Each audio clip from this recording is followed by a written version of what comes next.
Hello and welcome to Achievers Academy. ನಾನು ನಿಮ್ಮ ಪ್ರೀತಮ್. ಇವತ್ತಿನ ಪ್ರಮುಖ ದಿನಪತ್ರಿಕೆಗಳ ವಿಶ್ಲೇಷಣೆಗೆ ಸ್ವಾಗತ. ಸ್ವಲ್ಪ ವಿದ್ಯುತ್ನ ಅಡಚಣೆ ಉಂಟಾಗಿದ್ದಂತಹ ಕಾರಣದಿಂದ ವಿಡಿಯೋ ಪ್ರಸಾರ ಆಗ್ತಿರೋದು ತಡ ಆಗ್ತಿರಬಹುದು. ಸೊ ಅದಕ್ಕಾಗಿ ಕ್ಷಮೆಯನ್ನ ಕೋರ್ತಾ ಇವತ್ತಿನ ಸಂಚಿಕೆಯನ್ನ ಪ್ರಾರಂಭ ಮಾಡೋಣ. ಅಂಡ್ ಮೊದಲನೇ ಸುದ್ದಿ ಹೇಳುತ್ತೆ, Modi's Bangladesh tour violation of model code. ನಿಮಗೆ ಚಿತ್ರದಲ್ಲಿ ಕಾಣಿಸ್ತಾ ಇರತಕ್ಕಂತಹ ವ್ಯಕ್ತಿ ತೃಣಮೂಲ ಕಾಂಗ್ರೆಸ್ ಪಕ್ಷ, ನಾವೇನು TMC ಅಂತ ಕರಿತೀವಿ, ಅದರ ಒಬ್ಬ ಸಂಸದ ಡೆರಿಕ್ ಓ ಬ್ರೈನ್ ಅಂತ ಹೇಳಿ. ನಿಮಗೆಲ್ಲ ಗೊತ್ತು, ಪ್ರಸಕ್ತವಾಗಿ ಸುಮಾರು 5 ವಿಧಾನಸಭೆಗಳ ಚುನಾವಣೆ ನಡೀತಾ ಇದೆ, ಪಂಚರಾಜ್ಯಗಳ ಚುನಾವಣೆ ನಡೀತಾ ಇದೆ. ಅದಕ್ಕೆ ಸಂಬಂಧಪಟ್ಟಂತೆ ಮೊದಲ ಹಂತ ಫಸ್ಟ್ ಫೇಸ್ ಇತ್ತೀಚೆಗಷ್ಟೇ ಸ್ಟಾರ್ಟ್ ಆಗಿತ್ತು. ಈಗ ಎರಡನೇ ಹಂತ ಕೂಡ ಬೇರೆ ಬೇರೆ ಹಂತಗಳು ಬರ್ತಾ ಇದ್ದಾವೆ. ಸೊ ಈ 5 ರಾಜ್ಯಗಳು ಅಂದ್ರೆ ಪಶ್ಚಿಮ ಬಂಗಾಳ, ತಮಿಳುನಾಡು, ಕೇರಳ, ಅಸ್ಸಾಂ ಮತ್ತು ಪುದುಚೇರಿ, ಈ 5 ಕಡೆ ಈ ಲೆಜಿಸ್ಲೇಟಿವ್ ಅಸೆಂಬ್ಲಿ ಎಲೆಕ್ಷನ್ಸ್ ನಡೀತಾ ಇದೆ. ಸೊ ಚುನಾವಣಾ ಕಾವು ಬಹಳ ಜೋರಾಗಿದೆ. ನಿಮಗೆಲ್ಲ ಒಂದು ವಿಚಾರ ಗೊತ್ತು, ಪೊಲಿಟಿಕಲ್ ಕ್ವೆಶನ್ಸ್ ನಮಗೆ ಪರೀಕ್ಷೆಯಲ್ಲಿ ಕೇಳಲಾಗೋಲ್ಲ. ಪಕ್ಷಗಳ ಕ್ಯಾಂಡಿಡೇಟ್ಗಳಿಗೆ ಸಂಬಂಧಪಟ್ಟಂಗೆ, ಅವರ ಮ್ಯಾನಿಫೆಸ್ಟೋ ಅಥವಾ ಪಕ್ಷಗಳ ಪ್ರಣಾಳಿಕೆಗಳಿಗೆ ಸಂಬಂಧಪಟ್ಟಂಗೆ, ಕ್ಯಾಂಪೇನ್ಗಳಿಗೆ ಸಂಬಂಧಪಟ್ಟಂಗೆ ಖಂಡಿತ ಪ್ರಶ್ನೆಗಳು ಬರಲ್ಲ. ಬಟ್ ಆದರೂ ಕೂಡ ಇಂತಹ ಕ್ಯಾಂಪೇನ್ಗಳಲ್ಲಿ ಉಲ್ಲೇಖವಾಗ್ತಕ್ಕಂತಹ ಕೆಲವು ಹೆಸರುಗಳು ಮತ್ತು ಕೆಲವೊಂದು ಮ್ಯಾಟರ್ಗಳು, ಕೆಲವೊಂದು ವಿಚಾರಗಳು ಬಹಳ ಪ್ರಮುಖವಾಗಿ ಪರೀಕ್ಷೆಗಳಲ್ಲಿ ಕೇಳಲ್ಪಡ್ತವೆ. ಇಂಡೈರೆಕ್ಟ್ ಆಗಿ ಕ್ವಶನ್ಸ್ ಕೇಳ್ತಾರೆ. ನಾನು ಇತ್ತೀಚೆಗಷ್ಟೇ ನಿಮಗೆ ಒಂದು ಎಕ್ಸಾಂಪಲ್ ಕೊಟ್ಟಿದ್ದೆ. ನರೇಂದ್ರ ಮೋದಿ ಅವರು ಒಂದು ಚುನಾವಣಾ ಭಾಷಣ ಮಾಡಬೇಕಾದ್ರೆ, ಬೇಸಿಕಲಿ ಚುನಾವಣಾ ಭಾಷಣ ಅಲ್ಲ, ಅದು ನಮ್ಮ ಸಂವಿಧಾನದ, ನಮ್ಮ ಭಾರತದ ಒಂದು ಇಂಡಿಪೆಂಡೆನ್ಸ್ ಆಗಿ ನಮಗೆ ಸ್ವತಂತ್ರ ಸಿಕ್ಬಿಟ್ಟು 75 ವರ್ಷ ಆಗಿರುವಂತಹ ಒಂದು ಸಂವಿಧಾನಿಕವಾಗಿ ಒಂದು ಭಾಷಣವನ್ನು ಮಾಡಬೇಕಾದ್ರೆ ಅವರು ಲಚಿತ್ ಅನ್ನುವಂತಹ ಒಬ್ಬ ವ್ಯಕ್ತಿಯ ಹೆಸರನ್ನ, ಒಬ್ಬ ಕಮಾಂಡರ್, ಆ ಲಚಿತ್ ಬೋರ್ಪುಕನ್ ಅನ್ನುವಂತಹ ಒಬ್ಬ ವ್ಯಕ್ತಿಯ ಹೆಸರನ್ನ ಉಲ್ಲೇಖ ಮಾಡಿದ್ರು. ಸೊ ಹಾಗಾಗಿ ಈ ವ್ಯಕ್ತಿಯ ಕುರಿತು ನಾವು ಸಂಪೂರ್ಣವಾಗಿ ಡೀಟೇಲ್ಸ್ ಅನ್ನ ತಿಳ್ಕೊಂಡಿದ್ವಿ. ಯಾವ ರೀತಿ ಅವರು ಬ್ಯಾಟಲ್ ಆಫ್ ಸರೈಘಟ್ ಅನ್ನುವಂತಹ ಒಂದು ಯುದ್ಧದಲ್ಲಿ ಮುಘಲರ ಸೇನೆಯನ್ನ, ಮುಘಲ್ ಆರ್ಮಿ ಏನ್ ಬರುತ್ತೆ ಅದನ್ನ ಇವರು ಸೋಲ್ಸಿದ್ರು. ಇವರು ಕಿಂಗ್ಡಮ್ ಆಫ್ ಅಹೋಮ್ ಸಾಮ್ರಾಜ್ಯದ ಒಬ್ಬ ಸೇನಾನಿಯಾಗಿದ್ರು. ಸೊ ಅದ್ರ ಬಗ್ಗೆ ನಾವು ಯಾವ ರೀತಿ ಡಿಸ್ಕಸ್ ಮಾಡಿದ್ವಿ, ನೀವು ಸ್ವಲ್ಪ ಒಂದೆರಡು ವಾರದ ಹಿಂದಿನ ನ್ಯೂಸ್ ನೋಡಿದ್ರೆ ನಿಮಗೆ ಗೊತ್ತಾಗುತ್ತೆ. ಸೊ ಸಿಮಿಲರ್ಲಿ ಇವತ್ತು ನಾವು ಈ ಒಂದು ಚುನಾವಣೆಯಲ್ಲಿ ಉಲ್ಲೇಖವಾಗಿರ್ತಕ್ಕಂಥ ವಿಚಾರದ ಬಗ್ಗೆ ಡಿಸ್ಕಸ್ ಮಾಡ್ತಿದ್ದೀವಿ. ದಯವಿಟ್ಟು ಯಾರು ಕೂಡ ಇದು ಪೊಲಿಟಿಕಲ್ ಮ್ಯಾಟರ್ ಅಂತ ತಿಳ್ಕೊಬೇಡಿ. ಪೊಲಿಟಿಕಲ್ ಒಂದು ವಿಚಾರಗಳ ಬಗ್ಗೆ ನಾನು ಇಲ್ಲಿ ಮಾತಾಡ್ತಿಲ್ಲ, ಬದಲಾಗಿ ಅಲ್ಲಿ ಉಲ್ಲೇಖವಾಗಿರ್ತಕ್ಕಂಥ ಅಥವಾ ಅಲ್ಲಿ ಸುದ್ದಿಯಲ್ಲಿರ್ತಕ್ಕಂಥ ಒಂದು ವಿಚಾರದ ಬಗ್ಗೆ ಮಾತಾಡ್ತಿದ್ದೀನಿ. ಬಿಕಾಸ್ ಎಕ್ಸಾಮ್ಸ್ ನಲ್ಲಿ ಇವುಗಳ ಮೇಲೆ ಕಾನ್ಸಂಟ್ರೇಟ್ ಮಾಡುವಂತಹ ಸಾಧ್ಯತೆ ಬಹಳ ಹೆಚ್ಚಾಗಿರುತ್ತೆ. ನಿಮಗೆ ನೋಡಕ್ಕೆ ಅದು ಹಿಸ್ಟ್ರಿಯಿಂದ ಅಥವಾ ಬೇರೆ ಯಾವುದೋ ಒಂದು ಸ್ಟ್ಯಾಟಿಕ್ ಪಾರ್ಟ್ ಇಂದ ಬಂದಿರೋ ತರ ಕಂಡ್ರು ಕೂಡ ಅದು ಕರೆಂಟ್ ಅಫೇರ್ಸ್ ಜೊತೆ ಲಿಂಕ್ ಆಗಿರುತ್ತೆ. ಸೊ ಹಾಗಾಗಿ ಈ ಒಂದು ಮಾತನ್ನ ಮಾತಾಡ್ತಾ ಇದೀನಿ. ಸೊ ಬೇಸಿಕಲಿ ಏನಪ್ಪಾ ಅಂತ ಹೇಳಿದ್ರೆ, ಏನು ತೃಣಮೂಲ ಕಾಂಗ್ರೆಸ್ ಪಕ್ಷ ಇದೆ ಪಶ್ಚಿಮ ಬಂಗಾಳದಲ್ಲಿ, ಭಾರತೀಯ ಜನತಾ ಪಕ್ಷದ ವಿರುದ್ಧವಾಗಿ ತೊಡೆತಟ್ಟಿ ನಿಂತಿರ್ತಕ್ಕಂತಹದ್ದು ಪ್ರಸಕ್ತವಾಗಿ ಆಡಳಿತಾರೂಢವಾಗಿರ್ತಕ್ಕಂತಹ ಮಮತಾ ಬ್ಯಾನರ್ಜಿ ಅವರ ತೃಣಮೂಲ ಕಾಂಗ್ರೆಸ್ ಪಕ್ಷ TMC. ಸೊ ಅವರು ಒಂದು ಆರೋಪವನ್ನು ನರೇಂದ್ರ ಮೋದಿ ಅವರ ಮೇಲೆ ಮಾಡಿದ್ದಾರೆ. ಸೊ ಆರೋಪ ಏನು ಅನ್ನೋಕ್ಕಿಂತ ಹೆಚ್ಚಾಗಿ ಅಲ್ಲಿ ಉಲ್ಲೇಖವಾಗಿರ್ತಕ್ಕಂಥ ವಿಚಾರದ ಬಗ್ಗೆ ನಾವು ಇವತ್ತು ಕಾನ್ಸಂಟ್ರೇಟ್ ಮಾಡೋಣ. ಸೊ ಐ ಥಿಂಕ್ ನಿಮ್ಮ ಸ್ಕ್ರೀನ್ ಮೇಲೆ ಕಾಣಿಸ್ಕೊಳ್ತಾ ಇದೆ. ಸೊ ಇತ್ತೀಚೆಗಷ್ಟೇ ನಿಮಗೆಲ್ಲ ಗೊತ್ತು, ನರೇಂದ್ರ ಮೋದಿ ಅವರು ನಮ್ಮ ನೆರೆಯ ದೇಶ ಬಾಂಗ್ಲಾದೇಶಕ್ಕೆ ವಿಸಿಟ್ ಮಾಡ್ತಾ ಇದ್ದಾರೆ. ಬಾಂಗ್ಲಾದೇಶದ ಪ್ರವಾಸಕ್ಕೆ ತೆರಳಿದ್ದಾರೆ. ಯಾಕಪ್ಪ ಅಂತ ಹೇಳಿದ್ರೆ 2 ಇಂಪಾರ್ಟೆಂಟ್ ಒಕೇಶನ್ಸ್. ಒಂದು, ಬಾಂಗ್ಲಾದೇಶಕ್ಕೆ ಸ್ವತಂತ್ರ ಸಿಕ್ಬಿಟ್ಟು 50 ವರ್ಷ ಆಯ್ತು, ಗೋಲ್ಡನ್ ಜುಬಿಲಿ ಸೆಲೆಬ್ರೇಷನ್ಸ್ ಅಂದ್ರೆ 50 ಇಯರ್ಸ್ ಆಯ್ತು. 1971 ಅವರಿಗೆ ಸ್ವತಂತ್ರ ಸಿಕ್ಕಿರುತ್ತೆ. ಸೊ ಅದರ ಒಂದು ಉತ್ಸವಕ್ಕಾಗಿ ನರೇಂದ್ರ ಮೋದಿ ಅವರಿಗೆ ವಿಶೇಷವಾದಂತಹ ಆಮಂತ್ರಣವನ್ನು ಕೊಡಲಾಗಿದ್ದು ಅವರು ಅಲ್ಲಿ ಹೋಗಿದ್ದಾರೆ. ಅಷ್ಟೇ ಅಲ್ಲ, ಬಾಂಗ್ಲಾದೇಶದ ರಾಷ್ಟ್ರಪಿತ ಅಂತ ನಾವೇನ್ ಕರಿತೀವಿ, ಬಂಗಬಂಧು ಮತ್ತು ಬಾಂಗ್ಲಾದೇಶದ ಫಾದರ್ ಆಫ್ ದಿ ನೇಷನ್ ಆಗಿ ಕರೆಸ್ಕೊಳ್ತಕ್ಕಂತಹ ಶೇಖ್ ಮುಜಿಬುರ್ ರೆಹಮಾನ್ ಏನಿದ್ದಾರೆ, ನಿಮಗೆ ಪ್ರತಿದಿನ ಅವ್ರ ಬಗ್ಗೆ 2-3 ದಿನ ಡಿಸ್ಕಸ್ ಮಾಡಿದ್ದಾನೆ. ಪ್ರಸಕ್ತ ಬಾಂಗ್ಲಾದೇಶದ ಪ್ರಧಾನಿ ಏನು ಶೇಖ್ ಹಸೀನಾ ಇದ್ದಾರೆ, ಅವರ ತಂದೆಯವರು. ಸೊ ಅವರ ಒಂದು 100ನೇ ಜನ್ಮ ದಿನೋತ್ಸವ ಕೂಡ ಇದೆ, ಒಂದು 100th ಸೆಂಟಿನರಿ ಸೆಲೆಬ್ರೇಷನ್ಸ್ ಕೂಡ ಇದೆ. ಸೊ ಹಾಗಾಗಿ ನರೇಂದ್ರ ಮೋದಿ ಅವರು ಬಾಂಗ್ಲಾದೇಶದ ಪ್ರವಾಸದಲ್ಲಿದ್ದಾರೆ. ಸೊ ಯಾಕೆ ಒಂದು ವಿಚಾರ ವಿವಾದ ಕಾರಣ ಆಯ್ತಪ್ಪ ಅಂತ ಹೇಳಿದ್ರೆ, ಇತ್ತೀಚೆಗೆ ಬಾಂಗ್ಲಾದೇಶದಲ್ಲಿ ಇದ್ದಾಗ ಒರಾಕುಂಡಿ ಅನ್ನುವಂತಹ ಒಂದು ಪ್ರದೇಶವನ್ನ ಅವರು ಭೇಟಿ ಮಾಡಿದ್ರು. ನೋಟ್ ಡೌನ್ ಮಾಡ್ಕೊಳ್ಳಿ, ಪರೀಕ್ಷೆಯಲ್ಲಿ ಕೆಲವೊಮ್ಮೆ ಕೇಳಬಹುದಾಗುತ್ತೆ ಒರಾಕುಂಡಿ ಅಂತ ಹೇಳಿ. ಯಾಕೆ ಇದು ಬಹಳ ಫೇಮಸ್ ಅಂತ ಹೇಳಿದ್ರೆ, ಬೇಸಿಕಲಿ ಇದು ಬಾಂಗ್ಲಾದೇಶದ ಗೋಪಾಲ್ಗಂಜ್ ಅನ್ನುವಂತಹ ಒಂದು ಜಿಲ್ಲೆಯಲ್ಲಿ ಕಂಡು ಬರುತ್ತೆ. ಗೋಪಾಲ್ಗಂಜ್ ಡಿಸ್ಟ್ರಿಕ್ಟ್ ಆಫ್ ಬಾಂಗ್ಲಾದೇಶ್, ಒರಾಕುಂಡಿ ಅನ್ನುವಂತಹ ಒಂದು ಪ್ರದೇಶ. ಇದ್ಯಾಕೆ ಬಹಳ ಪ್ರಸಿದ್ಧ ಅಂತ ಹೇಳಿದ್ರೆ, ಇಲ್ಲಿ ಹರಿಚಂದ್ ಠಾಕೂರ್ ಅನ್ನುವಂತಹ ಒಬ್ಬ ವ್ಯಕ್ತಿ ಜನ್ಮ ತಳೆದಿದ್ರು. ನೋಡಿ, ಹರಿಚಂದ್ ಠಾಕೂರ್ ಮುಂಚೆ ಬಾಂಗ್ಲಾದೇಶವು ಕೂಡ ಭಾರತದ ಒಂದು ಭಾಗವಾಗಿತ್ತು. ಸೊ ಅವಾಗ ಹರಿಚಂದ್ ಠಾಕೂರ್ ಅನ್ನುವಂತಹ ಒಬ್ಬ ರಿಲಿಜಿಯಸ್ ರಿಫಾರ್ಮರ್, ಅಂದ್ರೆ ಧರ್ಮವನ್ನ ಏನು ರಿಫಾರ್ಮ್ ಮಾಡ್ತಾರೆ, ರಿಫಾರ್ಮಿಸ್ಟ್ ಅಂತ ನಾವು ಕರಿತೀವಿ. ನೀವು ನಮ್ಮ ಏನು ರಾಜಾರಾಮ್ ಮೋಹನ್ ರಾಯ್ ಅವರಿಂದ ಹಿಡಿದ್ಬಿಟ್ಟು ಈಶ್ವರ್ ವಿದ್ಯಾಸಾಗರ್ ವರೆಗೂ ಕೂಡ ಅವರೆಲ್ಲರೂ ಕೂಡ ರಿಫಾರ್ಮ್ ಮಾಡುವಂತಹ ಒಂದು ಕೆಲಸಕ್ಕೆ ಕೈ ಹಾಕಿದ್ರು. ಸೊ ಒಬ್ಬ ರಿಲಿಜಿಯಸ್ ರಿಫಾರ್ಮರ್ ಅಂದ್ರೆ ಧರ್ಮದಲ್ಲಿರ್ತಕ್ಕಂತಹ ಯಾವುದೇ ಒಂದು ಧರ್ಮ ತೆಗೆದುಕೊಳ್ಳಿ, ಅಲ್ಲಿ ಕೆಟ್ಟದ್ದು ಇರುತ್ತೆ ಮತ್ತು ಒಳ್ಳೆಯದು ಇರುತ್ತೆ. ಸೊ ಧರ್ಮದಲ್ಲಿರ್ತಕ್ಕಂತಹ ಕೆಲವೊಂದು ಕೆಡುಕುಗಳನ್ನ, ಕೆಲವೊಂದು ಏನು ಅಸಮಾನತೆ ಇರಬಹುದು ಅಥವಾ ಸತಿ ಪದ್ಧತಿ ಇರಬಹುದು, ಅದೇ ರೀತಿ ವಿಧವೆಯರನ್ನ ಒಂದು ತುಚ್ಛವಾಗಿ ಕಾಣ್ತಕ್ಕಂತಹ ದೃಷ್ಟಿ ಇರಬಹುದು. ಸೊ ಯಾವುದೇ ಒಂದು ಕೆಲಸಗಳಿರಲಿ, ಅವುಗಳನ್ನ ಧಾರ್ಮಿಕ ಪಿಡುಗುಗಳು ಅಂತ ಕರಿತೀವಿ, ಅವುಗಳನ್ನ ಎರಾಡಿಕೇಟ್ ಮಾಡುವುದು, ನಿರ್ಮೂಲನೆ ಮಾಡತಕ್ಕಂಥ ಕೆಲಸವನ್ನ ಈ ರಿಲಿಜಿಯಸ್ ರಿಫಾರ್ಮರ್ಸ್ ಮಾಡ್ತಾರೆ. ಮಾಡ್ತಾರೆ. ಸೊ ಆ ಒಂದು ಗುಂಪಿಗೆ ಹರಿಚಂದ್ ಠಾಕೂರ್ ಅವರು ಕೂಡ ಸೇರ್ಕೊಳ್ತಾರೆ. ಸೊ ನರೇಂದ್ರ ಮೋದಿ ಅವರು ಈ ವರಾಕುಂಡಿಯನ್ನ ಭೇಟಿ ಮಾಡಿದ್ ಯಾಕೆ ವಿವಾದ ಉಂಟಾಯ್ತಪ್ಪ ಅಂತ ಹೇಳಿದ್ರೆ, ಅಲ್ಲಿ ಈ ಭಾಗದಲ್ಲಿ ಕಾಣಿಸ್ತಾ ಇರೋ ರೀತಿ ಮತುವಾ ಅನ್ನುವಂತಹ ಒಂದು ಸಮುದಾಯದ ಜನ ವಾಸಿಸ್ತಾರೆ. ಮತುವಾ ಸೆಕ್ಟ್, ಅದ್ರ ಬಗ್ಗೆ ಡಿಸ್ಕಸ್ ಮಾಡ್ತೀನಿ, ಪರೀಕ್ಷೆ ಖಂಡಿತ ಕೇಳ್ತಾರೆ. ಮತುವಾ ಪಂಥ ಅಥವಾ ಮತುವಾ ಜನಾಂಗ ಕೆಳಗಿನ ಯಾವ ರಾಜ್ಯದಲ್ಲಿ ಬರುತ್ತೆ, ಸೊ ಅವರ ಒಂದು ಸಂಸ್ಥಾಪಕರು ಯಾರು, ಹೀಗೆ ಬೇರೆ ಬೇರೆ ಪ್ರಶ್ನೆಗಳು ಉಂಟಾಗಬಹುದು. ಸೊ ಮತುವಾ ಅನ್ನುವಂತಹ ಒಂದು ಪಂಥ ಏನ್ ಬರುತ್ತೆ, ಅದು ಅತಿ ಹೆಚ್ಚು ವೆಸ್ಟ್ ಬೆಂಗಾಲ್ ಜಿಲ್ಲೆಯಲ್ಲಿ ರಾಜ್ಯದಲ್ಲಿ ಬರುತ್ತೆ. ನಾವೇನು ಪಶ್ಚಿಮ ಬಂಗಾಳ, ಪ್ರಸಕ್ತವಾಗಿ ಎಲೆಕ್ಷನ್ ನಡೀತಾ ಇದೆ, ಪಶ್ಚಿಮ ಬಂಗಾಳದಲ್ಲಿ ಕೆಲವೊಂದು ಜಿಲ್ಲೆಗಳಲ್ಲಿ, ಅಲ್ಲಿ 24 ಪರಗಣಾಸ್ ಡಿಸ್ಟ್ರಿಕ್ಟ್ ಇರಬಹುದು, ಮೇದಿನಿಪುರ್ ಡಿಸ್ಟ್ರಿಕ್ಟ್ ಇರಬಹುದು, ಹೀಗೆ ಕೆಲವೊಂದು ಜಿಲ್ಲೆಗಳಲ್ಲಿ ಈ ಮತುವಾ ಪಂಥದ ಜನ ಸಾಕಷ್ಟು ಹೆಚ್ಚಿನ ಸಂಖ್ಯೆಯಲ್ಲಿದ್ದಾರೆ. ಸೊ ವಿದೇಶದ ಒಂದು ಪ್ರವಾಸದಲ್ಲಿರ್ಬೇಕಾದ್ರೆ ನೆನ್ಪಿಟ್ಕೊಳ್ಳಿ, ನರೇಂದ್ರ ಮೋದಿ ಅವರು ಪಕ್ಷದ ಪರವಾಗಿ ಕ್ಯಾಂಪೇನ್ ಮಾಡ್ಲಿಕ್ಕೆ ಎಲ್ಲಿಗೆ ತೆರಳಿಲ್ಲ, ಬದಲಾಗಿ ಅವರು ಬಾಂಗ್ಲಾದೇಶಕ್ಕೆ ಹೋಗಿರೋದು ಅಫಿಷಿಯಲ್ ರೆಪ್ರೆಸೆಂಟೇಟಿವ್ ಆಫ್ ಇಂಡಿಯಾ, ಭಾರತದ ಅಧಿಕೃತ ಪ್ರತಿನಿಧಿಯಾಗಿ ಹೋಗಿದ್ದಾರೆ. ಸೊ ಅಧಿಕೃತ ಪ್ರವಾಸದಲ್ಲಿ ಈ ವರಾಕುಂಡಿ ಅನ್ನುವಂತಹ ಒಂದು ಪ್ರದೇಶವನ್ನ ಪರ್ಟಿಕ್ಯುಲರ್ಲಿ ಅವ್ರು ಯಾಕೆ ಭೇಟಿ ಮಾಡಿದ್ದಾರಪ್ಪ ಅಂತ ಹೇಳಿದ್ರೆ, ಭಾರತದಲ್ಲಿರ್ತಕ್ಕಂತಹ ಮತುವಾ ಅನ್ನುವಂತಹ ಪಂಥದ ಜನರಿಗೆ ಒಂದು ಇನ್ಫ್ಲೂಯೆನ್ಸ್ ಮಾಡ್ಲಿಕ್ಕೆ. ಸೊ ಇದರಿಂದ ಏನು ಪಶ್ಚಿಮ ಬಂಗಾಳದಲ್ಲಿ ಚುನಾವಣೆ ಆಗುತ್ತೆ, ಅಲ್ಲಿ ಬಿಜೆಪಿ ಪಕ್ಷಕ್ಕೆ ಹೆಚ್ಚಿನ ಲಾಭ ಆಗುತ್ತೆ ಅಂತ ಹೇಳಿ ಬಿಜೆಪಿಯ ವಿರೋಧ ಪಕ್ಷದವರು, ವಿಶೇಷವಾಗಿ ಟಿಎಂಸಿ ಪಕ್ಷದವರು ಆರೋಪವನ್ನ ಮಾಡ್ತಿದ್ದಾರೆ. ಈ ಆರೋಪ ಎಷ್ಟು ಪೂರಕವಾಗಿದೆ, ಹುರುಳಿದೆಯೋ ಇಲ್ವೋ ಅಂತ ನಮಗೆ ಗೊತ್ತಿಲ್ಲ. ಬಿಕಾಸ್ ನಾವು ಪೊಲಿಟಿಕಲ್ ಮ್ಯಾಟರ್ಸ್ ನಲ್ಲಿ ಡಿಸ್ಕಸ್ ಮಾಡ್ತಿಲ್ಲ, ಇದಕ್ಕೆ ಸಂಬಂಧಪಟ್ಟಂತೆ ನಮ್ಮ ಚುನಾವಣಾ ಆಯೋಗ ತೀರ್ಮಾನವನ್ನು ಕೈಗೊಳ್ಳುತ್ತೆ. ಬಟ್ ಮೇಲ್ನೋಟಕ್ಕೆ ಇದೇನು ತಪ್ಪಿನ ರೀತಿ ಕಾಣಿಸ್ತಾ ಇಲ್ಲ. ಯಾವುದೇ ಒಂದು ದೇಶದ ಪ್ರಧಾನಮಂತ್ರಿ ಮತ್ತೊಂದು ದೇಶಕ್ಕೆ ಹೋದ್ರೆ ಆ ದೇಶದ ಪ್ರಸಿದ್ಧ ಸ್ಥಳಗಳಿಗೆ ವಿಸಿಟ್ ಮಾಡತಕ್ಕಂತಹದ್ದು ಒಂದು ವಾಡಿಕೆ, ಒಂದು ಪರಿಪಾಠ. ಸೊ ಅದನ್ನಷ್ಟೇ ನರೇಂದ್ರ ಮೋದಿ ಅವರು ಕಂಟಿನ್ಯೂ ಮಾಡಿದ್ದಾರೆ. ಸೊ ಅದೆಲ್ಲ ನಮಗೆ ಮ್ಯಾಟರ್ ಆಗಲ್ಲ. ಪರೀಕ್ಷೆಯಲ್ಲಿ ಏನ್ ಕೇಳಬಹುದು, ಈ ಮತುವಾ ಅನ್ನುವಂತಹ ಒಂದು ಸೆಕ್ಟ್ ನ ಬಗ್ಗೆ ಕೇಳಬಹುದು, ಮತುವಾ ಪಂಥದ ಬಗ್ಗೆ. ಇದು ಬಾಂಗ್ಲಾದೇಶ ಮತ್ತು ಭಾರತ, ಅಂದ್ರೆ ಭಾರತದಲ್ಲಿ ವಿಶೇಷವಾಗಿ ಪಶ್ಚಿಮ ಬಂಗಾಳ ಎರಡೂ ದೇಶಗಳಲ್ಲಿ ಕಾಣಿಸ್ಕೊಳ್ಳುತ್ತೆ. ಬಾಂಗ್ಲಾದೇಶದಲ್ಲೂ ಬರುತ್ತೆ, ಮತ್ತೆ ನಮ್ಮ ಪಶ್ಚಿಮ ಬಂಗಾಳದಲ್ಲೂ ಕೂಡ ಕಾಣಿಸ್ಕೊಳ್ಳುತ್ತೆ. ಅಂಡ್ ಈ ಮತುವಾ ಪಂಥ ಇತ್ತೀಚೆಗಷ್ಟೇ ಸುದ್ದಿಯಲ್ಲಿದ್ದು, ಇದರ ಸಂಸ್ಥಾಪಕರು ಅಂತ ಹೇಳ್ತಾರೆ. ಯಾರು ಮತುವಾ ಅನ್ನುವಂತಹ ಒಂದು ಪಂಥವನ್ನ, ಹೂ ಫೌಂಡೆಡ್ ದ ಸೆಕ್ಟ್ ಆಫ್ ಮತುವಾ ಅಂತ ಹೇಳಿ ಕೇಳಿದ್ರೆ, ನೀವು ಹರಿಚಂದ್ ಠಾಕೂರ್ ಅಂತ ಟಿಕ್ ಮಾಡ್ಬೇಕಾಗತ್ತೆ. ಅಂಡ್ ಹರಿಚಂದ್ ಠಾಕೂರ್ ಒಂದು ಹಿಂದೂ ಹೆಸರು ಇದು, ಬಟ್ ಅವ್ರು ಮೂಲತಃ ಬಾಂಗ್ಲಾದೇಶದವರು. ಬಿಕಾಸ್ ಇವರು ಜನಿಸಿದಂತಹ ಸಂದರ್ಭದಲ್ಲಿ ಬಾಂಗ್ಲಾದೇಶ ಕೂಡ ಭಾರತ ದೇಶದ ಒಂದು ಪಾರ್ಟ್ ಆಗಿತ್ತು. ಸೊ ಬಾಂಗ್ಲಾದೇಶದ ಗೋಪಾಲ್ಗಂಜ್ ಜಿಲ್ಲೆಯ ವರಾಕುಂಡಿ ಅನ್ನುವಂತಹ ಪ್ರದೇಶದಲ್ಲಿ ಜನಿಸಿದ್ದಾರೆ. ಸೊ ವರಾಕುಂಡಿ ಯಾಕೆ ಫೇಮಸ್ ಅಪ್ಪ ಅಂತ ಹೇಳಿದ್ರೆ, ಹರಿಚಂದ್ ಠಾಕೂರ್ ಅವರು ಜನಿಸಿದ್ದಾರೆ.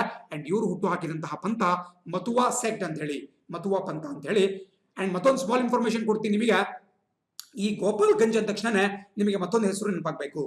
ಬಿಕಾಸ್ ಏನು ಲಾಲೂ ಪ್ರಸಾದ್ ಯಾದವ್, ನಮ್ಮ ಭಾರತೀಯ ರಾಜಕಾರಣದಲ್ಲಿ ಒಬ್ಬ ವರ್ಣರಂಜಿತ ವ್ಯಕ್ತಿತ್ವ, ಸಾಕಷ್ಟು ಹೆಸರನ್ನ ಮಾಡಿದ್ರು.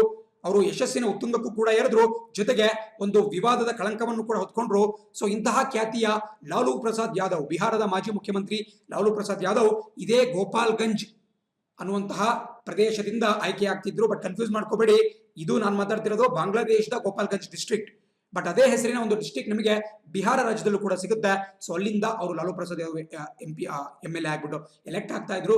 ಸೊ ಆ ಒಂದು ವಿಚಾರ ಗೊತ್ತಿರಲಿ. ಹಾಗಾಗಿ ಲಾಲೂ ಪ್ರಸಾದ್ ಯಾದವ್ ಅವರ ಒಂದು ಆಟೋಬಯೋಗ್ರಫಿ, ಅವರ ಒಂದು ಆತ್ಮಕಥನ ಏನಿದೆ, ಒಂದು ಬಯೋಗ್ರಫಿ ಏನಿದೆ, ಅದರ ಹೆಸರು ಕೂಡ ಗೋಪಾಲ್ಗಂಜ್ ಟು ರೈಸಿನಾ. ನಿಮಗೆಲ್ಲ ಗೊತ್ತು ರೈಸಿನಾ ಅಂದ್ರೇನು, ರೈಸಿನಾ ಹಿಲ್ಸ್ ಅಂತ ಬರುತ್ತೆ. ಪ್ರಸಕ್ತವಾಗಿ ರಾಷ್ಟ್ರಪತಿ ಭವನ್ ಲೊಕೇಟ್ ಆಗಿರ್ತಕ್ಕಂತಹದ್ದು ಇದೇ ರೈಸಿನಾ ಬೆಟ್ಟಗಳ ಮೇಲೆ. ನಿಮಗೇನು ಅರಾವಳಿ ಪರ್ವತಗಳು ಕಾಣಿಸ್ಕೊಳ್ಳುತ್ತೆ. ರಾಜಸ್ಥಾನದಿಂದ ಹಿಡಿದ್ಬಿಟ್ಟು ದೆಹಲಿವರೆಗೂ ಕೂಡ ಹರಡ್ಕೊಂಡಿರ್ತಕ್ಕಂತಹ ಅರಾವಳಿ ಪರ್ವತ ಶ್ರೇಣಿ ಏನ್ ಬರುತ್ತೆ, ಅದರ ಕಡೆಯ ಭಾಗ ಎಂಡ್ ಪಾರ್ಟ್ ಅಲ್ಲಿ ನಿಮಗೆ ರೈಸಿನಾ ಹಿಲ್ಸ್ ಕಂಡು ಬರುತ್ತೆ. ಅದರ ಮೇಲೆನೆ ರಾಷ್ಟ್ರಪತಿ ಭವನ ಇರತಕ್ಕಂತಹದ್ದು. ಸೊ ಅವರ ಒಂದು ಆತ್ಮಚರಿತ್ರೆಯ ಹೆಸರು ಏನಪ್ಪಾ ಅಂತ ಹೇಳಿದ್ರೆ ಗೋಪಾಲ್ಗಂಜ್ ಟು ರೈಸಿನಾ. ಕೆಲವೊಮ್ಮೆ ಪರೀಕ್ಷೆಯಲ್ಲಿ ಕೇಳಿದ್ರೆ ನೀವು ಟಿಕ್ ಮಾಡ್ಬೇಕಾಗತ್ತೆ, ಬಟ್ ಇದು ಬೇರೆ ಗೋಪಾಲ್ಗಂಜ್ ಆಗಿರುತ್ತೆ, ನೆನಪಲ್ಲಿ ಇಟ್ಕೋಬೇಕು.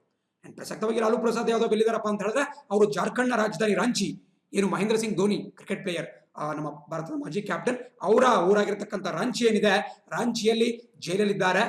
ಕರೆಕ್ಟ್. ಯಾಕೆ ಜೈಲಿದ್ದಾರಪ್ಪ ಅಂತ ಹೇಳಿದ್ರೆ, ಅವರು ಒಂದು ಮೇವು ಹಗರಣ, ನಿಮಗೆಲ್ಲ ಗೊತ್ತು, ಬಹಳ ಕುಖ್ಯಾತವಾಗಿರ್ತಕ್ಕಂಥ ಮೇವು ಹಗರಣ ಅಥವಾ ಫಾಡರ್ ಸ್ಕ್ಯಾಮ್ ಅಂತ ಬರುತ್ತೆ. ಆ ಒಂದು ಹಗರಣದಲ್ಲಿ ತಪ್ಪಿತಸ್ಥರು ಅಂತ ಹೇಳಿ ಅವ್ರನ್ನ ಒಂದು ಜೈಲು ಶಿಕ್ಷೆಗೆ ಗುರಿಪಡಿಸಲಾಗಿದೆ. ಪ್ರಸಕ್ತವಾಗಿ ರಾಂಚಿ ಜೈಲಿನಲ್ಲಿ ಅವರು ಇದ್ದಾರೆ. ಸೊ ಇದೇ ರೀತಿ ನಮ್ಮ ಸ್ವಲ್ಪ ಮತುವಾ ಅನ್ನುವಂತಹ ಪಂಥದ ಬಗ್ಗೆ ಸ್ವಲ್ಪ ತಿಳ್ಕೊಳ್ತಾ ಹೋಗೋಣ. It's A religious reformation movement. ಅಂದ್ರೆ ಇದು ಕೂಡ ಈ ಧರ್ಮವನ್ನ ಸ್ವಲ್ಪ ಒಂದು ರಿಫಾರ್ಮ್ ಮಾಡತಕ್ಕಂತ ಒಂದು ಚಳುವಳಿ. ಈ ಚಳುವಳಿ 1860ನೇ ಇಸ್ವಿಯಲ್ಲಿ ಪ್ರಾರಂಭ ಆಗುತ್ತೆ. ನಿಮಗೆಲ್ಲ ಗೊತ್ತು 1860 ಅಂದ್ರೆ ಭಾರತದ ಸನ್ನಿವೇಶ ಯಾವ ರೀತಿ ಇತ್ತು, ಸ್ಥಿತಿಗತಿ ಯಾವ ರೀತಿ ಇತ್ತು ಅಂತೇಳಿ ನಿಮಗೆ ಗೊತ್ತಿದೆ. ಸೊ 1860ನೇ ಇಸ್ವಿಯಲ್ಲಿ ಈ ಮತುವಾ ಸೆಕ್ಟ್ ಅನ್ನುವಂತಹ ಒಂದು ಪಂಥದ ಚಳುವಳಿ ಸ್ಟಾರ್ಟ್ ಆಗುತ್ತೆ. ನಮ್ಮ ಧರ್ಮದಲ್ಲಿರ್ತಕ್ಕಂತಹ ಕುಂದುಕೊರತೆಗಳು, ವಿಶೇಷವಾಗಿ ನಮ್ಮಲ್ಲಿರ್ತಕ್ಕಂತಹ ಜಾತಿ ಪದ್ಧತಿ ವರ್ಣ ಸಿಸ್ಟಮ್, ಜಾತಿ ಪದ್ಧತಿ ಮತ್ತು ಏನು ಅಸಮಾನತೆ ಇತ್ತು, ಈ ಅನ್ಟಚಬಿಲಿಟಿ, ಅಸ್ಪೃಶ್ಯತೆ ಇತ್ತು, ಅದರ ವಿರುದ್ಧವಾಗಿ ಮತುವಾ ಪಂಥ ನಿಂತ್ಕೊಳ್ಳುತ್ತೆ. ಅಂಡ್ ಇದನ್ನ ಹುಟ್ಟು ಹಾಕಿದ್ದು ಇದೇ ಹರಿಚಂದ್ ಠಾಕೂರ್ ಅವರು. ಅಂಡ್ ಇದು ನಾನು ಆಗ್ಲೇ ಹೇಳ್ದಂಗೆ ಬಾಂಗ್ಲಾದೇಶ್ ಮತ್ತು ಪಶ್ಚಿಮ ಬಂಗಾಳದಲ್ಲಿ ಕಾಣಿಸ್ಕೊಳ್ಳುತ್ತೆ. ಅಂಡ್ ಅಷ್ಟೇ ಅಲ್ಲ, ಇದೊಂದು ವೈಷ್ಣವೈಟ್ ಹಿಂದೂಯಿಸಂ ಸೆಕ್ಟ್.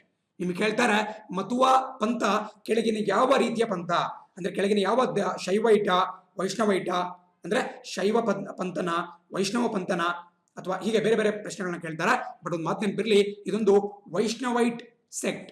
ಅಂದ್ರೆ ವೈಷ್ಣವೈಟ್ ಅಂದ್ರೆ ಏನು? ವೈಷ್ಣವರು ಅಂತ ನಾವು ಕರಿತೀವಿ. ಯಾರು ವಿಷ್ಣುವಿನ ಆರಾಧಕರಿರ್ತಾರೋ ಅವ್ರನ್ನ ವೈಷ್ಣವರು ಅಂತ ಕರಿತೀವಿ. ನಿಮಗೆ ಗೊತ್ತು, ಶಿವನಾದ ಆರಾಧಕರಿಗೆ ಶೈವೈಟ್ಸ್ ಅಂತ ಕರಿತೀವಿ, ಶೈವರು ಅಂತ ಕರಿತೀವಿ. ನಮ್ಮ ಕನ್ನಡದಲ್ಲಿ ಕೂಡ ಕಾಣಿಸ್ಕೊಳ್ತಾರೆ ವೀರಶೈವರು. ವೀರಶೈವರು ನಮ್ಮ ಕರ್ನಾಟಕದಲ್ಲಿ ಬರ್ತಕ್ಕಂಥ ಒಂದು ಸಮುದಾಯ. ಸೊ ಇಲ್ಲಿ ಶೈವರು ಅಂತ ಹೇಳಿದ್ರೆ ಶಿವನ ಭಕ್ತರು, ಅದೇ ರೀತಿ ವೈಷ್ಣವರು ಅಂತ ಹೇಳಿದ್ರೆ ವಿಷ್ಣುವಿನ ಭಕ್ತರು. ಸೊ ಖಂಡಿತ ಈ ಮತುವಾ ಅನ್ನುವಂತಹ ಸೆಕ್ಟ್ ಏನ್ ಬರುತ್ತೆ ಅದು ವಿಷ್ಣುವಿನ ಭಕ್ತರಾಗಿರ್ತಾರೆ. ಸೊ ವೈಷ್ಣವೈಟ್ ಅಂದ್ರೆ ನಾವು ಕರಿತೀವಿ. ಅಷ್ಟೇ ಅಲ್ಲ, ಇವರಿಗೆ ನಾಮಶೂದ್ರಾಸ್ ಅಂತ ಕೂಡ ಕರೀತಾರೆ. ದಯವಿಟ್ಟು ನೋಟ್ ಮಾಡ್ಕೊಳ್ಳಿ, ನಾಮಶೂದ್ರರು ಅಂದ್ರೂ ಒಂದೇ, ಮತುವಾ ಸೆಕ್ಟ್ ಅಂದ್ರೂ ಕೂಡ ಒಂದೇ. ಸೊ ಏನಕ್ಕೆ ನಾಮಶೂದ್ರರು ಅಂತೇಳಿ, ಇವರೊಂದು ಶೆಡ್ಯೂಲ್ಡ್ ಕ್ಯಾಸ್ಟ್ ಗ್ರೂಪ್, ಅಂದ್ರೆ ಒಬ್ಬ ಅಸ್ಪೃಶ್ಯ ಜನಾಂಗಕ್ಕೆ ಸೇರಿರ್ತಾರೆ ಆಗಿನ ಕಾಲದಲ್ಲಿ. ಬಟ್ ಆದ್ರೂ ಕೂಡ ಈ ಹರಿಚಂದ್ ಠಾಕೂರ್ ಅವರ ನೇತೃತ್ವದಲ್ಲಿ ಒಂದು ರಿಫಾರ್ಮಿಸ್ಟ್ ಮೂವ್ಮೆಂಟ್ ಅನ್ನು ಕೂಡ ಮಾಡ್ತಾರೆ. ಬೇಸಿಕಲಿ ಅವರ ಒಂದು ವಾದ ಏನಪ್ಪಾ ಅಂತ ಹೇಳಿದ್ರೆ, ನಿಮಗೆ ಮುಕ್ತಿ ಸಿಗ್ಬೇಕು ಅಂದ್ರೆ, ನಿಮಗೆ ಗೊತ್ತು ನಮ್ಮ ಹಿಂದೂಯಿಸಂ ಅಲ್ಲಿ ಒಂದು ಪ್ರಮುಖ, ಪ್ರತಿಯೊಂದು ಜೀವಿಯ, ಪ್ರತಿಯೊಂದು ಆತ್ಮದ ಒಂದು ಅಂತಿಮ ಗುರಿ, ಅಲ್ಟಿಮೇಟ್ ಏಮ್ ಏನಪ್ಪಾ ಅಂತ ಹೇಳಿದ್ರೆ ಸಾಲ್ವೇಷನ್ ಅಂತ ಕರಿತೀವಿ. ಸಾಲ್ವೇಷನ್ ಅಂದ್ರೆ ಏನು? ಟ್ರಾನ್ಸ್ಲೇಷನ್ ಕೂಡ ಹೆಲ್ಪ್ ಆಗಬಹುದು, ನೋಟ್ ಡೌನ್ ಮಾಡ್ಕೊಳ್ಳಿ. ಸಾಲ್ವೇಷನ್ ಅಂತ ಹೇಳಿದ್ರೆ ಕನ್ನಡದಲ್ಲಿ ಮುಕ್ತಿ. ಸೊ ಏನು ಈ ಪ್ರತಿ ವರ್ಷ ಮರು ಹುಟ್ಟುಗಳ ಒಂದು ಪ್ರಕ್ರಿಯೆ ನಡೀತಾ ಇರುತ್ತೆ, ಈ ಒಂದು ಚೈನ್ ನಡೀತಾ ಇರುತ್ತೆ, ಅದರಿಂದ ನೀವು ಎಸ್ಕೇಪ್ ಆಗಬೇಕು ಅಂತ ಹೇಳಿದ್ರೆ ನಿಮಗೆ ಮುಕ್ತಿ ಒಂದೇ ಒಂದು ಮಾರ್ಗ ಆಗಿರುತ್ತೆ.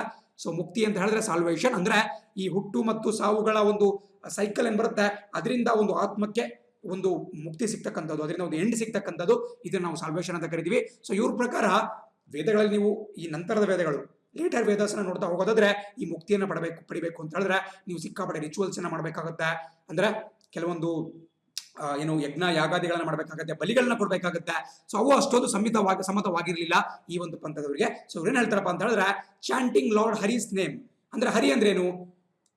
ಹರ ಅಂದ್ರೆ ಶಿವ, ಬಟ್ ಹರಿ ಅಂತ ಹೇಳಿದ್ರೆ ವಿಷ್ಣು ಅಂತ ಹೇಳಿ, ಕೃಷ್ಣ ಅಂತ ಹೇಳಿ ಕರಿತೀವಿ. ಸೊ ವಿಷ್ಣುವಿನ ನಾಮವನ್ನ ಭಜನೆ ಮಾಡೋದ್ರಿಂದ, by chanting the name of Lord Hari, ಅದರಿಂದ ನಮಗೆ ಮುಕ್ತಿ ಸಿಗುತ್ತೆ ಅಂತ ಹೇಳ್ತಾರೆ. ಸೊ ಒಂದ್ ಸ್ವಲ್ಪ ನಿಮಗೆ ಈ ಭಕ್ತಿ ಮೂವ್ಮೆಂಟ್, ಭಕ್ತಿ ಚಳುವಳಿಯ ರೀತಿನೇ ಬರುತ್ತೆ. ಭಕ್ತಿ ಚಳುವಳಿ ಏನ್ ಮಾಡ್ತಾರೆ, ಅವ್ರು ಈ ರೀತಿ ಎಲಾಬ್ರೇಟ್ ರಿಚುವಲ್ಸ್ ಅವ್ರಿಗೆ ಇಷ್ಟ ಆಗಲ್ಲ. ದುಡ್ಡನ್ನ ಖರ್ಚು ಮಾಡಿ ಯಜ್ಞಗಳನ್ನ ಮಾಡೋದು, ಯಾಗಾದಿಗಳನ್ನ ಮಾಡೋದು, ಪ್ರಾಣಿಗಳನ್ನ ಬಲಿ ಕೊಡುವುದು, ಇದರ ಒಂದು ಮೂಢನಂಬಿಕೆ ಅವ್ರಿಗೆ ಅಷ್ಟೊಂದು ಇಷ್ಟ ಆಗ್ತಿರ್ಲಿಲ್ಲ. ಅವ್ರೇನಪ್ಪಾ ಅಂತ ಹೇಳಿದ್ರೆ ಈ ಒಂದು ಗೀತೆಗಳನ್ನ ಹಾಡ್ದ ಒಂದು ಅಲ್ಟಿಮೇಟ್ ಡಿವೋಷನ್, ದೇವರು ಮತ್ತು ಆ ದೇವರ ಆರಾಧಕರ ನಡುವೆ ಯಾರು ಮೀಡಿಯೇಟರ್ ಬೇಡ, ಪೂಜಾರಿಗಳು ಬೇಡ, ಬೇರೆ ಯಾವುದೇ ಒಬ್ಬ ಪುರೋಹಿತರು ಬೇಡ ಅಂತ ಹೇಳಿ ಅವರ ಒಂದು ವಾದ ಆಗಿದ್ದು. ಅವ್ರ ಪ್ರಕಾರ ಕೇವಲ ಭಕ್ತಿಯಿಂದ ನೀವು ಗೀತೆಗಳನ್ನ ಗಾಯನ ಮಾಡುವ ಮೂಲಕ, ದೇವರ ಸೇವೆಯನ್ನು ನೇರವಾಗಿ ಮಾಡುವ ಮೂಲಕ ನೀವು ಈ ದೇವರನ್ನ ಒಲಿಸ್ಕೋಬಹುದು ಅಂತ ಹೇಳಿ ಈ ಭಕ್ತಿ ಒಂದು ಮೂಮೆಂಟ್ ನಿಮಗೆ ಹೇಳುತ್ತೆ. ಸೂರ್ದಾಸ್ ಇರಬಹುದು, ಕಬೀರ್ ದಾಸ್ ಇರಬಹುದು, ಹೀಗೆ ಬೇರೆ ಬೇರೆ ಭಕ್ತಿ ಪಂಥದ ಮೀರಾಬಾಯಿ ಇರಬಹುದು, ಹೀಗೆ ಭಕ್ತಿ ಪಂಥದ ಬೇರೆ ಬೇರೆ ಕೀರ್ತನಕಾರರು ಬರ್ತಾರೆ. ಸೊ ಅದೇ ರೀತಿ ಇದು ನಾಮಶೂದ್ರಾಸ್ ಅಥವಾ ಮಹುವಾ ಅನ್ನುವಂಥ ಒಂದು ಪಂಥ.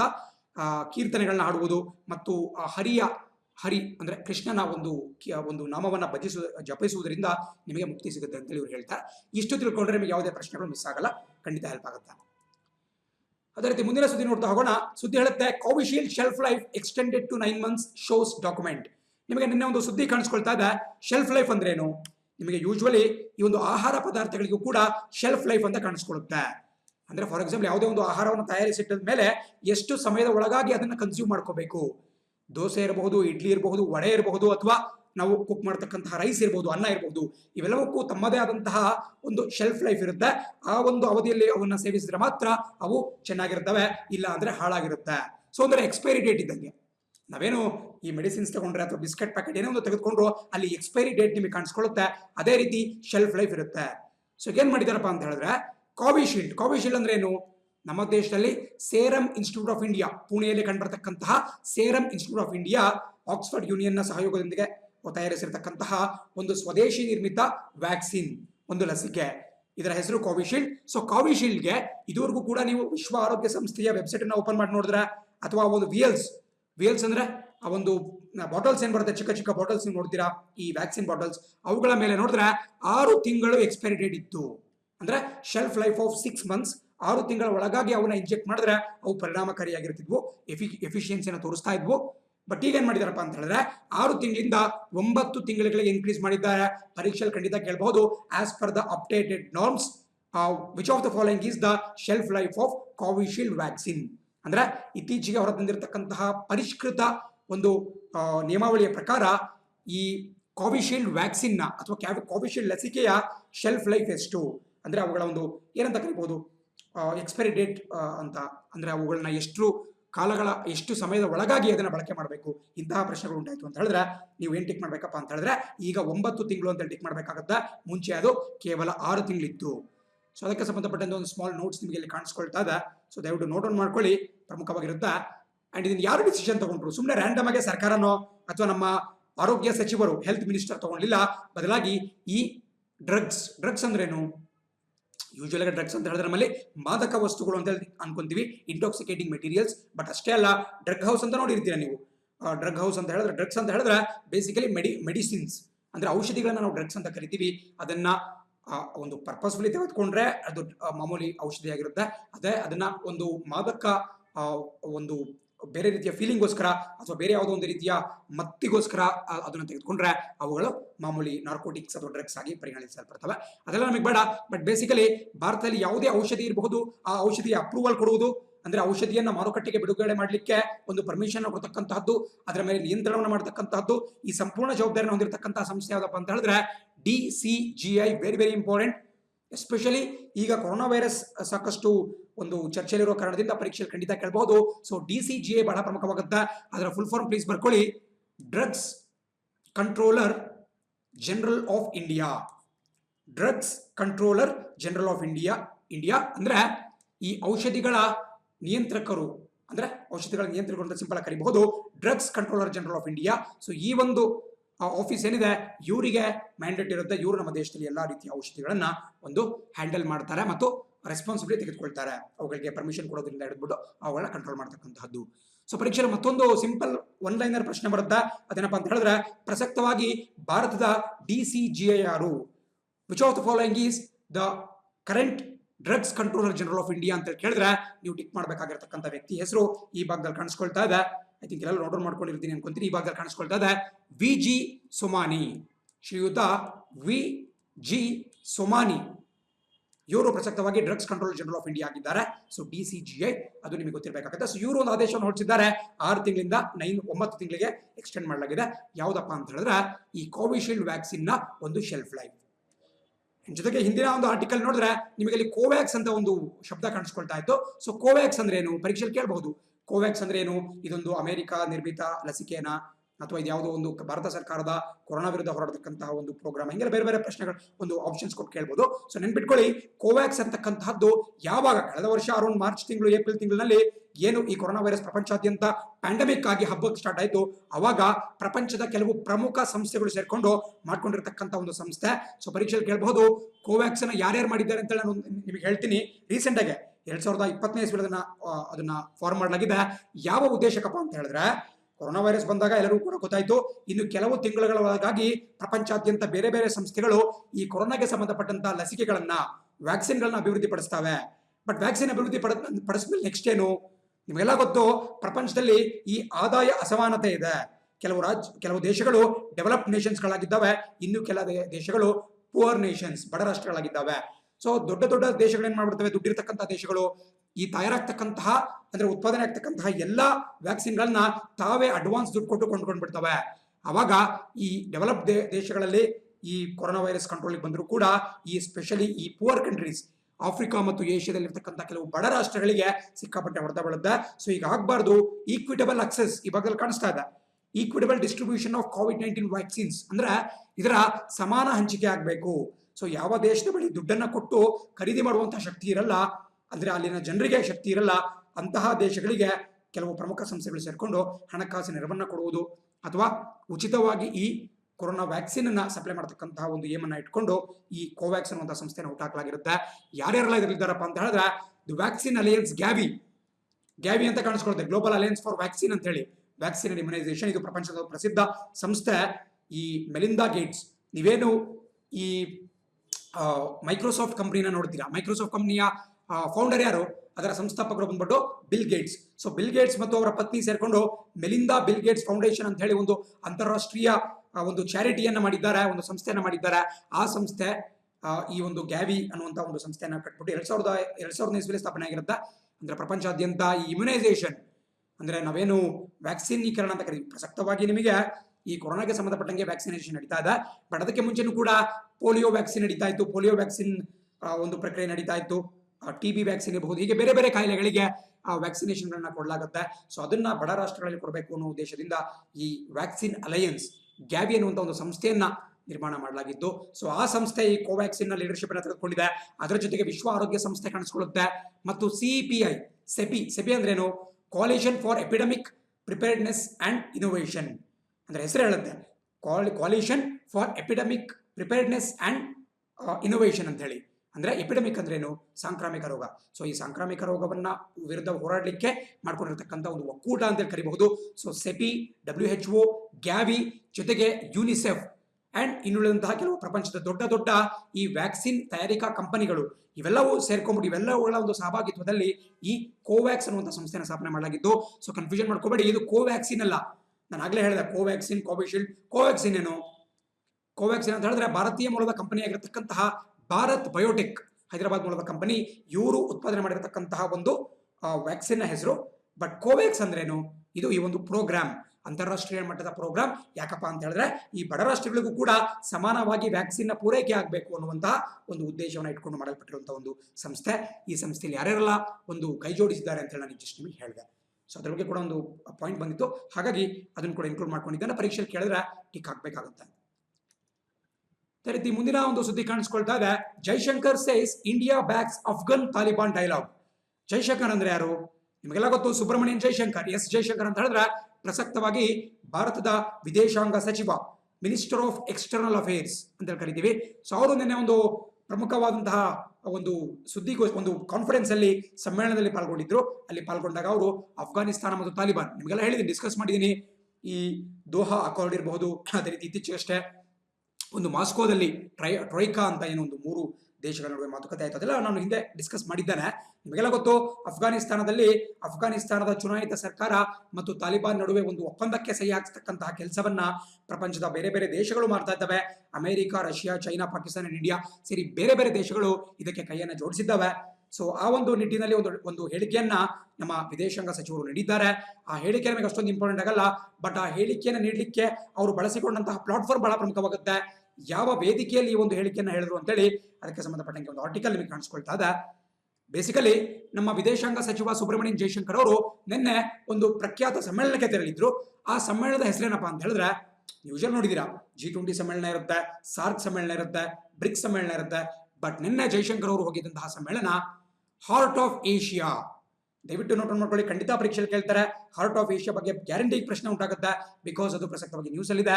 ಹಾರ್ಟ್ ಆಫ್ ಏಷ್ಯಾ ಅಥವಾ ಇಸ್ತಾನ್ಬುಲ್ ಪ್ರೋಸೆಸ್, ಕಂಪ್ಲೀಟ್ ಆಗಿ ನೋಟ್ ಮಾಡ್ಕೊಳ್ಳಿ, 2 ಹೆಸರಿಂದ ಕರಿಬಹುದು, heart of Asia Istanbul process. Istanbul ಅಂದ್ರೇನು, ಬೇಸಿಕಲಿ ಇಸ್ತಾನ್ಬುಲ್ ಅಂತ ಹೇಳಿದ್ರೆ ಟರ್ಕಿ ದೇಶದಲ್ಲಿ ಬರತಕ್ಕಂಥ ಒಂದು ಪ್ರಮುಖ ನಗರ. ಕಾನ್ಸ್ಟಂಟಿನೋಪಿಲ್ ನಿಮಗೆ ಮೊನ್ನೆ ಡಿಸ್ಕಸ್ ಮಾಡ್ತಾ ಹೇಳಿದ್ದೆ, 1453 ಇಸ್ವಿ 1453 ಅಲ್ಲಿ ಈ ಕಾನ್ಸ್ಟಂಟಿನೋಪಿಲ್ ನಗರವನ್ನ ಬಹಳ ಪ್ರಮುಖ, ಬಿಕಾಸ್ ಕಾನ್ಸ್ಟಂಟಿನೋಪಿಲ್ ನಗರ ಇರತಕ್ಕಂತಹದ್ದು ಟರ್ಕಿ ದೇಶದಲ್ಲಾದ್ರೂ ಕೂಡ ಅಲ್ಲಿ ಆಗ್ತಕ್ಕಂಥ ಕೆಲವು ಚಟುವಟಿಕೆಗಳಿಂದ ಭಾರತದ ಮೇಲೆ ಯಾವ ರೀತಿ ಪರಿಣಾಮ ಉಂಟಾಯಿತು. ಯಾವಾಗ 1453 ಇಸ್ವಿಯಲ್ಲಿ ಈ ಒಟ್ಟೋಮನ್ ಟರ್ಕರು, ಈ ಮುಸಲ್ಮಾನ ಸಮುದಾಯಕ್ಕೆ ಸೇರಿದಂತಹ ಒಟ್ಟೋಮನ್ ಟರ್ಕರು ಈ ಕಾನ್ಸ್ಟಂಟಿನೋಪಿಲ್ ನಗರವನ್ನು ವಶಪಡಿಸಿಕೊಳ್ತಾರೆ, ಅವಾಗ ಅಲ್ಲಿನ ಒಂದು ಏನು ಯುರೋಪ್ ಇರುತ್ತೆ, ಯುರೋಪ್ ಖಂಡ ಸ್ಪೆಷಲಿ ರೋಮನ್ ಸಾಮ್ರಾಜ್ಯಕ್ಕೂ ಮತ್ತು ಭಾರತಕ್ಕೂ ಒಂದು ತಡೆಗೋಡೆ ನಿರ್ಮಾಣ ಆದಂಗಾಗುತ್ತೆ. ಸೊ 2 ದೇಶಗಳ ನಡುವೆ ಈ ವ್ಯಾಪಾರ ವಹಿವಾಟಿಗೆ ಬಹಳ ತೊಂದರೆ ಉಂಟಾಗುತ್ತೆ. ಆ ಒಂದು ಕಾರಣದಿಂದನೇ ಈ ಪೋರ್ಚುಗೀಸರು ಇರಬಹುದು, ಬ್ರಿಟಿಷರು ಇರಬಹುದು, ಅಥವಾ ಡಚ್ಚರು, ಡೇನರು ಎಲ್ಲ ಈ ಯುರೋಪಿಯನ್ ಪವರ್ ಹೌಸಸ್ ಏನಿದ್ದಾವೆ ಅವು ಭಾರತಕ್ಕೆ ಜಲಮಾರ್ಗವನ್ನ ಕಂಡುಹಿಡಿತಕ್ಕಂಥ ಕೆಲಸವನ್ನ ಮಾಡ್ತಾರೆ.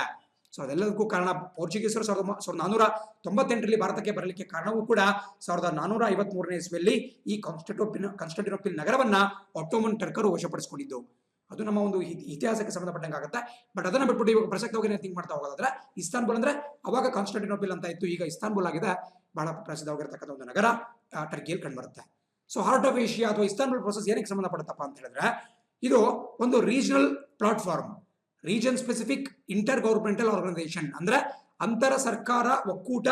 ಇದು ಕೇವಲ ನಮ್ಮ ಪ್ರದೇಶ ನಮ್ಮ ವಲಯಕ್ಕೆ ಸಂಬಂಧಪಟ್ಟಂಗೆ ಸೀಮಿತವಾಗಿರತಕ್ಕಂತಹ ಒಂದು ಸಂಘಟನೆ ಆಗಿದೆ.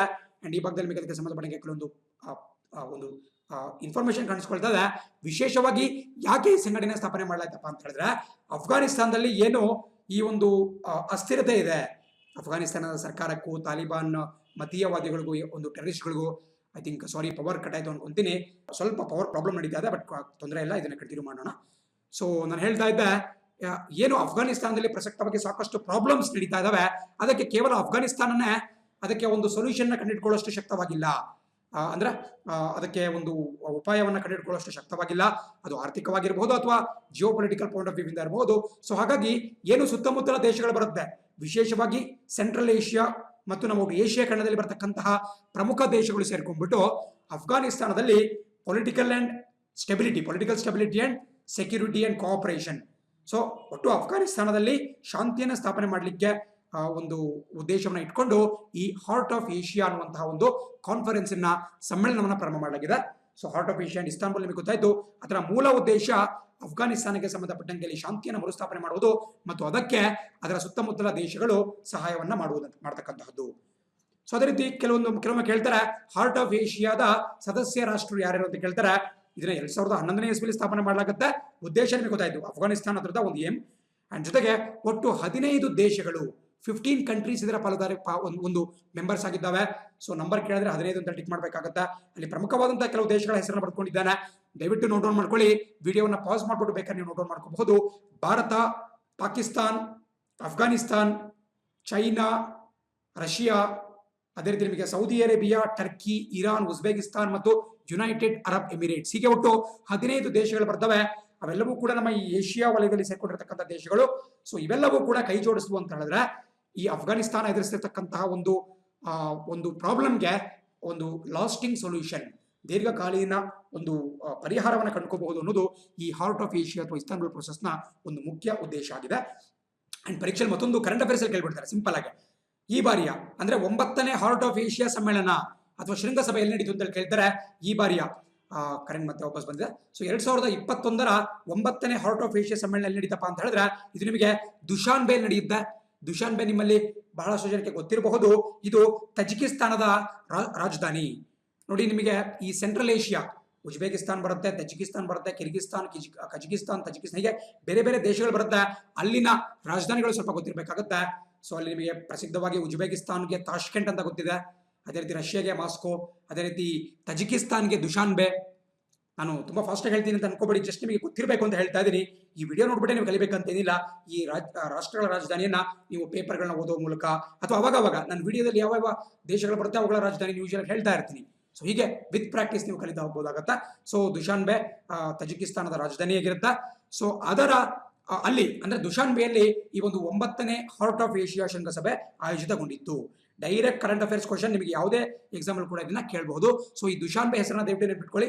ಅಂಡ್ ಕೆಲವೊಂದ್ಸರಿ ಇಂಡೈರೆಕ್ಟ್ ಆಗಿ ಕೇಳಬಹುದು, ದುಶಾನ್ಬೆ ಕೆಳಗಿನ ಯಾವ ದೇಶದ ರಾಜಧಾನಿ ಅಂತ ಹೇಳಿದ್ರೆ ನೀವು ತಜಿಕಿಸ್ತಾನ್ ಅಂತ ಹೇಳಿ ಟಿಕ್ ಮಾಡಬೇಕಾಗುತ್ತೆ, ಒಂದು ಸೆಂಟ್ರಲ್ ಏಷ್ಯನ್ ಕಂಟ್ರಿ. ಅಂಡ್ ಜೊತೆಗೆ ಒಂದು ಲಾಸ್ಟ್ ಇನ್ಫಾರ್ಮೇಶನ್ ಈ ಹಾರ್ಟ್ ಆಫ್ ಏಷ್ಯಾಗೆ ಸಂಬಂಧಪಟ್ಟಂಗೆ ಅದೇನಪ್ಪ ಅಂತ ಹೇಳಿದ್ರೆ 2016ನೇ ಇಸ್ವಿಲಿ 2016ನಲ್ಲಿ ನಮ್ಮ ಭಾರತ ದೇಶದಲ್ಲಿ ಈ ಹಾರ್ಟ್ ಆಫ್ ಏಷ್ಯಾ ಶೃಂಗಸಭೆಯನ್ನು ಆಯೋಜನೆ ಮಾಡಲಾಗಿತ್ತು. ಅದನ್ನ ಎಲ್ಲಿ ಮಾಡಲಾಗಿತ್ತಪ್ಪ ಅಂತ ಹೇಳಿದ್ರೆ ಅಮೃತ್ಸರ್, ಪಂಜಾಬ್ನಲ್ಲಿ ಬರ್ತಕ್ಕಂಥ ಅಮೃತ್ಸರ್ನಲ್ಲಿ 2016ನೇ ಇಸ್ವಿಯಲ್ಲಿ 6ನೇ ಹಾರ್ಟ್ ಆಫ್ ಏಷ್ಯಾ ಶೃಂಗಸಭೆಯನ್ನು ಕೂಡ ಆಯೋಜನೆ ಮಾಡಲಾಗಿತ್ತು. ಸೊ ಇಷ್ಟು ಡೀಟೇಲ್ಸ್ ಕಲ್ತ್ಕೊಂಡ್ರೆ ನಿಮಗೆ ಯಾವುದೇ ಆಂಗಲ್ ಸ್ಟೇಟ್ಮೆಂಟ್ ಬೇಸ್ಡ್ ಪ್ರಶ್ನೆಯನ್ನಾದ್ರೂ ಕೇಳಿ ಅಥವಾ ಒನ್ಲೈನರ್ ಆದ್ರೂ ಕೇಳಿ ನೀವು ಈಸಿಯಾಗಿ ಟಿಕ್ ಮಾಡಬಹುದು. ಅದೇ ರೀತಿ ಮುಂದಿನ ಒಂದು ಸುದ್ದಿ ಕಾಣಿಸ್ಕೊಳ್ತಾ ಇದೆ. ನಾನು ಲಾಸ್ಟ್ ಆರ್ಟಿಕಲ್ ಏನ್ ತೋರಿಸಿದೆ, ಆ ಆರ್ಟಿಕಲ್ ನ ಕೊನೆಯ ಭಾಗದಲ್ಲಿ ಈ ತಾಪಿ ಅಂತ ಹೇಳಿ ಒಂದು ಶಬ್ದ ಕಾಣಿಸ್ಕೊಳ್ತಾ ಇತ್ತು.